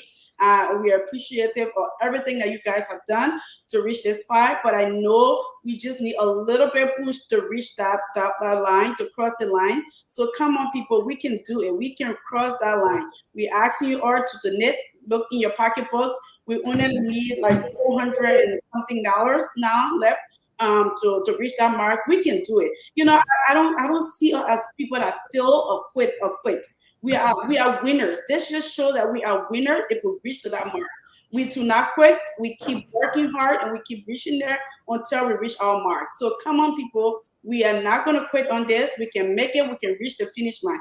They say all that finish good is good, right? And all, so everything that finish good is good. So let us finish good. Let us be cheering on once we reach that mark. Let us feel, you know, when you accomplish something you set your mind on, the feeling, that happy feeling you get, that feeling of accomplishment is amazing. So let us all leave from here today feeling so happy, having that great feeling of accomplishment that we reach our goals. So come on, people, let's do this. And the Cash App is there. We now go to the representative to conclude. When we come back, we have less than 10 minutes to go. So within that time, please help us. Honorable Representative. My Liberian people, I'm talking to you. I beg, wherever you're at, you'll need to tune in right now. All over the U.S., in Canada, wherever you are watching Spoon TV, give $10. Well, I mean, you can't do foreign donations, but if you're in the U.S. and you are able to give, please, we need your support. Your $10 gift, your $20 gift, your $25 gift, whatever that is, will make a huge difference for Winfred Russell. And think about this. This is something that we are doing for ourselves. This is something that we're doing to give a voice to our future generations. Like Francis said, having a Winfred Russell and your kid shaking that state representative hand, they're going to see themselves standing in that state capitol. I've made a big difference here in Colorado for little girls, little immigrant girls. I mean, not even just all Black, but just, you know, just people having the same story. We have a unique story as immigrants living in the foreign land, the ability to live in this land and to participate in political campaigns and elections, and to be able to really truly elect our leaders. Every vote matters. Your vote counts. We need your votes, but we also need money, because every time you step up there, your vote is your voice is your vote. And when you cast it, people hear you loud and clear. A lot of elections are won because they're so close. And, you know, like I won by 400 votes in a very tough primary, 400 people. And so sometimes it comes down to 50 votes or less. So the vote might probably be close. Russell is running against another opponent there, but we have the numbers. If you show up, if you cast your vote, if you just take time, if you've never voted before, you need to vote. And Minnesota is like Colorado. Apparently, you can just walk up, even if you've never registered to vote before, you can walk up and register the same day. We have those same type of very lenient voting laws that allow you to vote, because we want you to cast the vote. Don't think that your vote don't matter, because it does. Don't think that your dollar won't make a difference, because it does. When we put it all together, it all adds up for us to have that victory. So wherever you are, not only just in Minnesota, but whether you're on the East Coast, you're in Philadelphia, you're in, you know, North Carolina, wherever you are, you're in Colorado. If you're listening to me, please give something to Winfred tonight, and let's pass that $3,000 mark. Even after he leaves here, that Cash App is still going to be working. The Zelle is still going to be working. I need you guys to support Winfred. We can have another state representative. We should have a representative everywhere in, you know, a Liberian sitting in the state house, Liberian sitting in Congress. We are pushing for that, guys. And let's do this. We're going to do this together, because you guys are listening and you're going to take action. Vote and give money. The only thing that's standing between Russell and the state house is the money in your pocket. So give it up. That's great. That's great. We got another. We got a couple of donations that are coming. Mr. Goya. Oh, that the time you want me? That the time you want me to talk now? Anthony S. Teague. Anthony Teague, thank you, $10. Moses Kokolo, $20. Oh, Moses Kokolo is giving the second time. Thank you. Yeah, he is. He has. Thank you. Yeah. Thank you. Thank you. You see, we have like 11 minutes to 12, my people. Almost time. 11 minutes to 12. 11 more minutes to go. Yeah, 11 minutes to 12. And we need to leave from here 12 o'clock. All right. Liberian time. Please, we have been here for 3 hours, 48 minutes, according to the time here on the board. We've been here for long. Please help us. Please, we just need 3,000, and we are almost there. please help us. So, Francis, where are we? Francis, where are we now? You doing the math? Okay, we have $409 left. $409 left. If I'm doing my math left, good. We only about $400 left. We can do it. Did you add these new donations that just came in? I did. Okay, all right. Just checking, just trying to make sure. I did. Trying to make sure.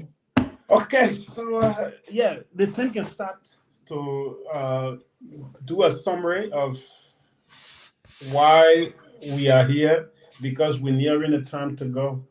Okay. Yeah, who would you like to start with first? Okay, let's start with the lawyer, our Lofa County sister. Hello, thank you again. We're here to try to get Winfred Russell elected to the Minnesota House of Representatives. I support Winfred because he's a connector of people. He finds resources and gets them to the people that need them. As I mentioned, he has in the past been involved in getting equipment in 2022 from our police department over to Liberia. And just this month, he got 80 body cameras donated to the Liberian National Police from our Brooklyn Park Police Department. So he's very much mindful of the needs of his constituents here and in Liberia. That's who he is. He's selfless and he wants to help, and he's got the experience. He has served on the city council, on commissions, on boards. He started a successful business from the ground up, and he is the person that we need in the House. So please donate your time, and please go vote. Thank you. We move to the campaign manager will be second to the last to our candidate. We move to the math instructor. Good day, you get in trouble, man. Look, so I'm in business, right? We'll talk about representation matters. And I've talked about all of the things Winfred has done. And I've spoken about the fact that we all understand Minnesota weather. When it's cold, you don't just start your car and get in there. You got to wait for a little while. We don't have the time to go get a car that is being out there in the cold. We have Winfred Russell. He's already warmed up. He's done this work before at city council level. He's already laid down the foundation for building relationships. So he's just going to start on day one, ready to go. But beyond that, like I said to everybody before, Winfred presents a package that, regardless of whether he was in Liberian, that I would support. I'm supporting Winfred Russell not because he's Liberian, but being a Liberian does add an icing on the cake, because Winfred is qualified, both the lived experience and the learned experience.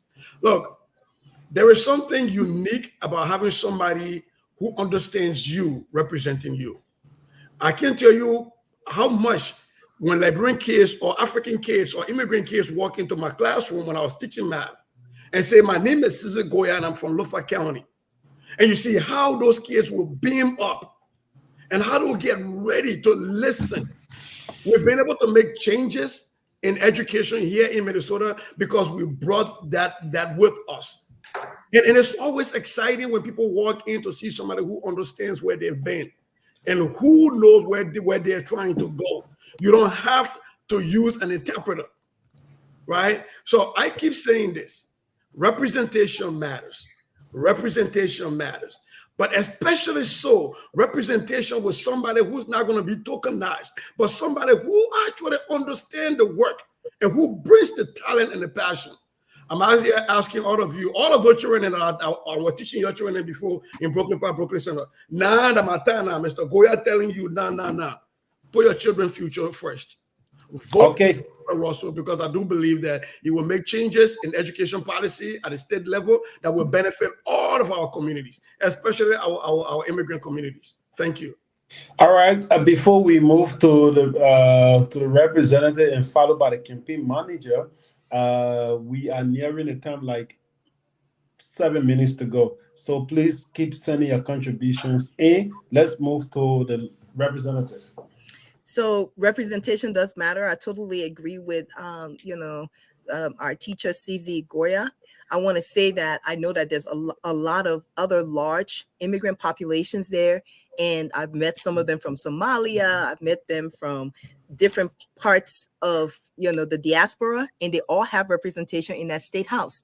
Liberians, we have an opportunity to get one of our own in the state house. Please do not miss this opportunity. Get out there. A few votes, a few dollars will get us there.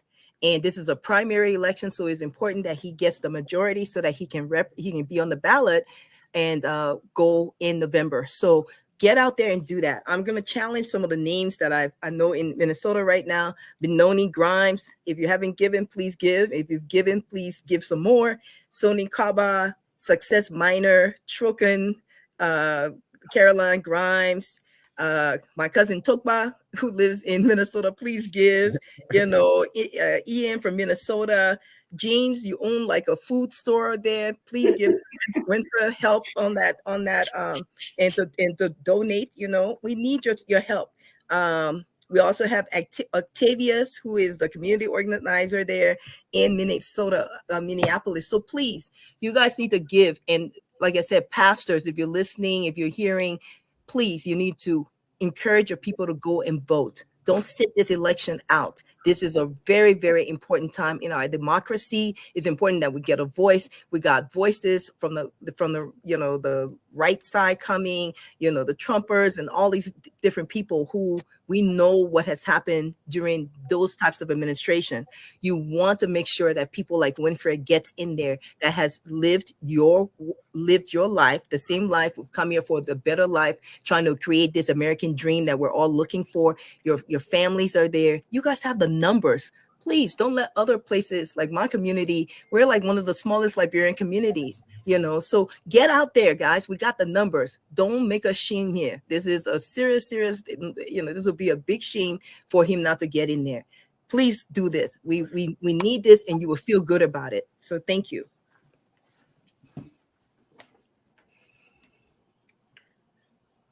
You need to unmute yourself. Good day. Unmute. Sorry. Can we call the names that have come in before we move to the campaign manager? Why are you laughing? Because they catch me now. They got a funny means to get at me and my people. Please go ahead, Mr. Cisse, to call the names of those who just send their donations in before we move. So you can still keep your donations coming. The veteran journalist Tim Gelata said he wanted to give money, but I said only American citizens and we don't accept foreign donation. I mean, going in like bro. So he said, I'm gonna tell you, he wanted to give plenty of money to you, but so, thank you, T Max. Thank you, T Max. You're always grateful.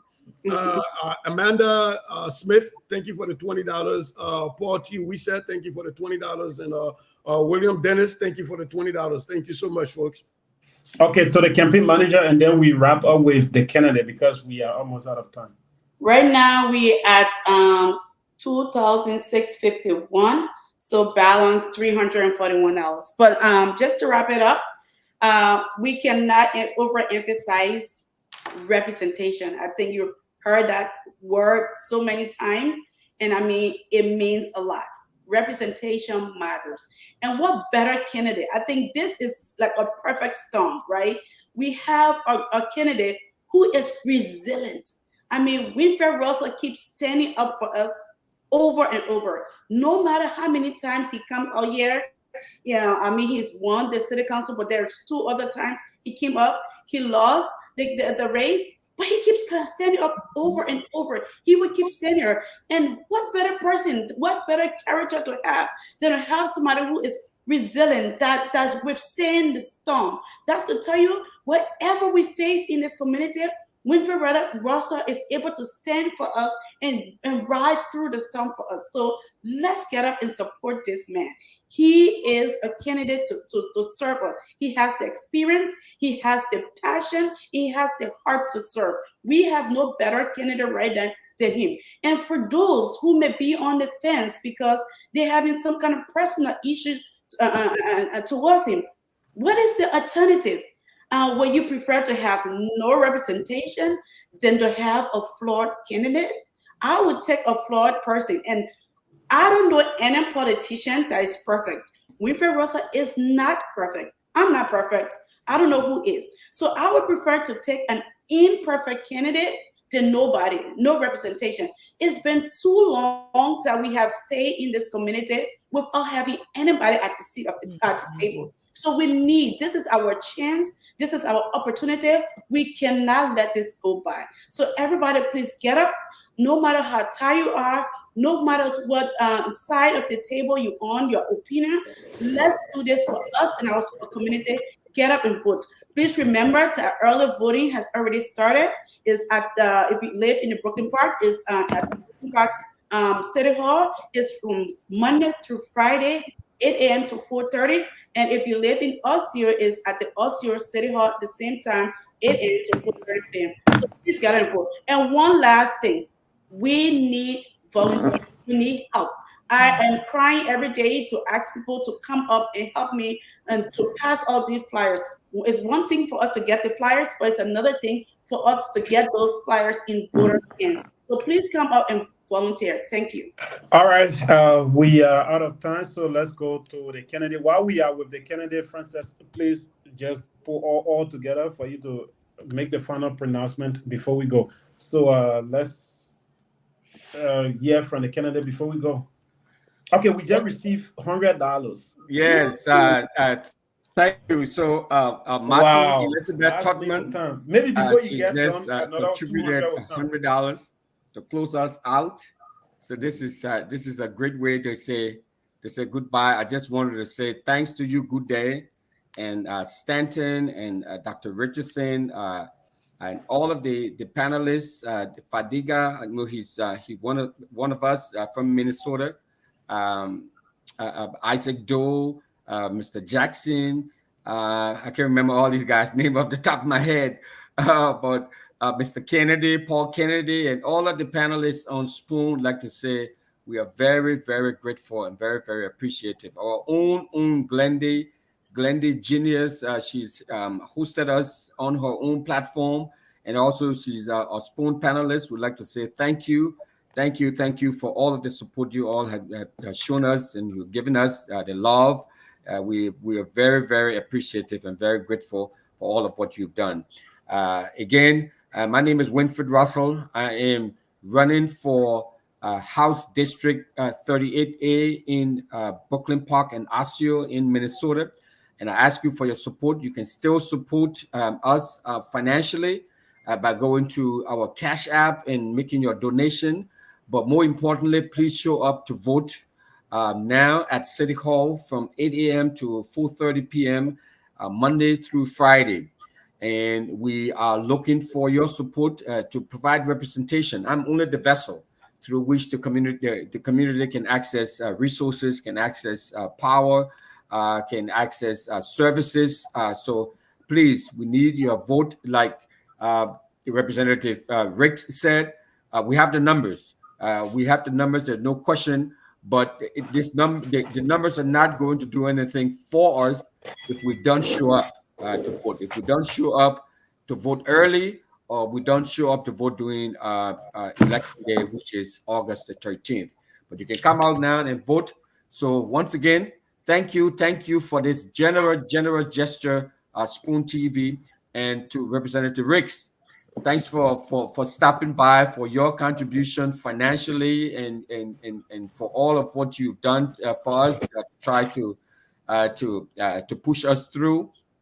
We're looking forward to your endorsement, and we're looking forward to receiving that as soon as possible. So once again, thanks to my team, Francis Tyler, the head of the team, Cici Goya. Thanks for leaving your beautiful little girl to come out here and hang out with us and raise some money. And thanks for your financial contribution too. Our one and only Peggy Larkin, our attorney, our supporter, our ride and die, Lofa sister. I'd like to say thanks to you too for all of what you've done for us. You continue to do for this campaign and for the community too. And not just for Lofa County, but for the entire Liberian immigrant community, West African immigrant community. Good day. Thanks a lot, my brother. We will be in touch, and take it away. That is it. The last donation that came in while the candidate was speaking, we received Elizabeth Tubman. Oh, we did get another one again. But I have not received it. Did you post it? Yes. No. Okay. Just hold on a second. We have Mr. John T. Flomo. John, thanks for your generous contribution of $50. Let me see where that takes us. Clarence, he just gave his first name as Clarence. Clarence just did $50 too as well. I think we may have. Okay, so let's wait a bit. Francis, please tell us how much we have. So we're getting the final money. If you have $100 now to send to close the entire game, or 150 or 200, please do, because she's about to call and we have to go. Every good thing must come to an end. We have to come to an end. Yes, thank you. We have to. It's after 2 here. It's like 2:05. Thank you. Good day. No, we're grateful. Are you talking to us? Yes. Oh, I thought you were on the phone with Cece. No, I'm talking to you guys. I think we got it, right? No, hold on. It's that we got there. Cece, please call. I think I'm about to carry the 3, bring the 4. Carry the 3, bring the 4. We have, I think, 2,851. Carry the 3. And how is a t-shirt? 2,851. Wow, that's great. So we are $150 away from our only $150. Only, but that's it. Only $150. Yeah. Good day has to go to bed. Yes. And I think $150. Yeah, $150. We have 2 goals to not get there. I feel like $50. $150. All right, to reach our goal. What? Are we living without $150? Come on, Liberians. Answer this call. $150. Don't let this stand in our way. Come on. All right, let me call the CEO and ask him for like 10 minutes. Yeah. We cannot say we did. Okay, okay. We got another contribution from. Let me see. We got another contribution. So let's see.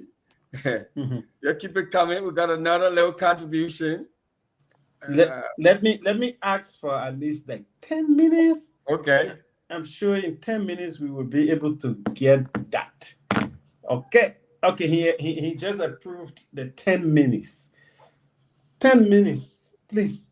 Because the next show has to come on. Nelson has to come on. He's getting prepared. 10 minutes. We can do this. We can do this. Yes. You said we got another contribution? Yes. I'm just putting it in there right now. I hope that be 100. Okay, all right. 20. Yeah, that's enough. Yeah, keep it coming. Yeah. Thank you, Frida-Lynn Johnson, for your $20 donation. Come on, guys, we got more out here. So let's go, guys. Oh, okay. I think we got it. Okay. I think we got it. How much we got there? 200? I think we got it. Oh, Sister Matu, man, what's up? That's what's up. Matu? No. So men allow women to win this. So we let the representative to announce that. Okay, put it in the chat. Oh, Elizabeth Tuckman again? Yes. Oh my God! Thank you, Elizabeth. $150, guys. Oh, we got that. Yay! Yeah, over the mark. Thank you so much, Elizabeth. We got it. No, but are we there now? We have another one coming. Okay. We have another one coming. So in less than 2 minutes, Matu, we are so grateful. Matu, we are so grateful. Appreciate the love. Thanks a lot. Another $150 or Joanna Freeman, y'all.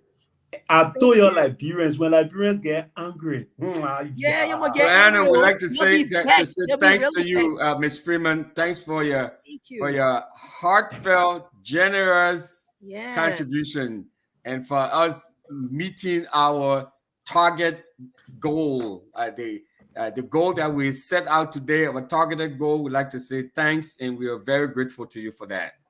Oh my goodness. All right, everyone, thank you so much. We can now meet on our usual ground and y'all do anything you want to. We got our money. So, Frances, over $3,000. so give us the countdown. Awesome. Thank you guys. Hold on a second. Let me see, just in case someone didn't send a last minute contribution, because I don't want. Okay, I think that's about it. So, We did it. Yeah. We made over $3,100. We almost did $3,000. Thanks to all of our generous donors and all of those who contributed. Once again, thanks to you, Stanton and Good Day, for hanging out with us and hanging in there. We're really grateful. Okay. Bye, everybody.